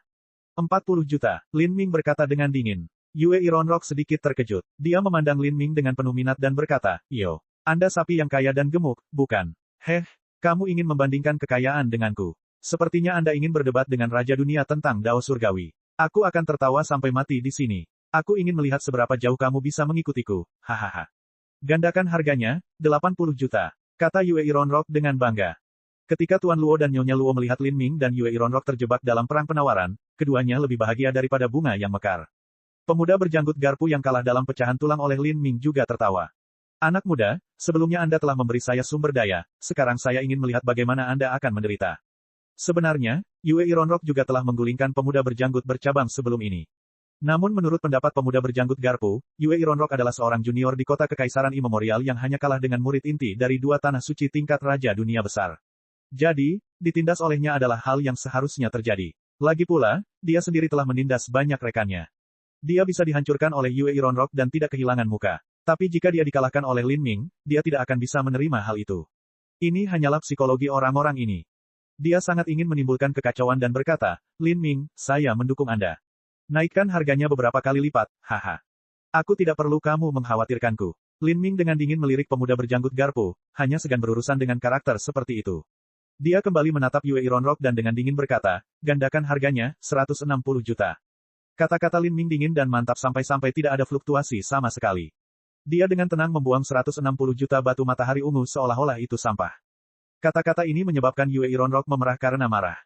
Dia awalnya memiliki batasan mental 150 juta untuk gadis kecil ini, dia tidak mau mengemukakan lebih banyak lagi. Lagi pula, ketertarikannya baru tergugah ketika Tuan Luo berkata bahwa gadis kecil ini mungkin adalah embrio batu matahari berwarna ungu. Adapun apa sebenarnya itu, dia tidak tahu. Begitu dia kembali bersamanya, kemungkinan tidak menemukan sesuatu yang istimewa juga sangat tinggi. Meskipun awalnya dia melakukan tindakan yang berlebihan dan sombong, kenyataannya dia bukanlah orang bodoh yang membuang-buang uang seperti air. Tapi, saat dia melihat Lin Ming ingin mengajukan penawaran melawannya, dia ingin menghancurkan pola pikir dan momentum Lin Ming, sehingga dia menunjukkan kesan bahwa dia tidak peduli dengan batu matahari ungu sehingga Lin Ming akan menyerah ingin berjuang dengannya, dia. Tapi sekarang Lin Ming telah mengajukan tawaran sebesar 160 juta. Ini melampaui batas mental asli Yue Ironrock sebanyak 10 juta. Hal ini menyebabkan Yue Ironrock merasa menyesal. Tapi sekarang dia sudah melontarkan kata-kata kejamnya dan tentu saja dia tidak bisa mengakui bahwa dia salah. Kalau tidak, bagaimana dia bisa tetap bergabung dengan lingkaran kota kekaisaran abadi di masa depan? Jika berita ini tersebar maka orang lain akan menertawakannya dan reputasinya juga akan rusak. 200 juta. Yue Ironrock mengertakkan giginya, mengeluarkan batas bawahnya. Dia baru saja mengeluarkan 100 juta untuk membeli gadis bertubuh yin yang kacau itu, dan sekarang dia harus mengeluarkan 200 juta lagi. Bagaimana dia bisa tetap tenang? Gandakan harganya, 400 juta. Lin Ming hampir seketika menanggapi tawaran Yue Ironrock tanpa mengedipkan mata. Terlebih lagi, dia menggunakan kata-kata Yue Ironrock sendiri untuk melakukan serangan balik. Wajah Yue Ironrock membiru. Jangankan menggandakan 400 juta, dia bahkan tidak bisa menggandakan 160 juta. Tuan Luo dan Nyonya Luo tentu saja sangat gembira dengan kejadian yang tiba-tiba ini. Tuan Luo tidak pernah membayangkan bahwa menebak-nebak secara acak untuk menaikkan harga gadis kecil itu akan memiliki efek yang begitu menakjubkan. Itu 300 juta, dan sepertinya itu akan meningkat lebih jauh lagi. Yue Ironrock tidak akan mampu menahan ini. Meskipun keluarga Yue memang kaya, mereka juga mirip dengan klan Phoenix kuno. Selama perjalanan ke alam mistik Dewa Binatang, klan Phoenix kuno telah melakukan investasi besar sebesar 1 miliar batu matahari ungu, dan itu adalah investasi dari markas besar klan Phoenix kuno. Adapun Yue Ironrock, dia hanyalah junior dari keluarga Yue. Cek. Rakan-rakan kultivator sekalian, sebelum retret, sila terus berkultivasi untuk jurus subscribe, like, share dan komentar agar sekte novel Sadim terus berkembang pesat.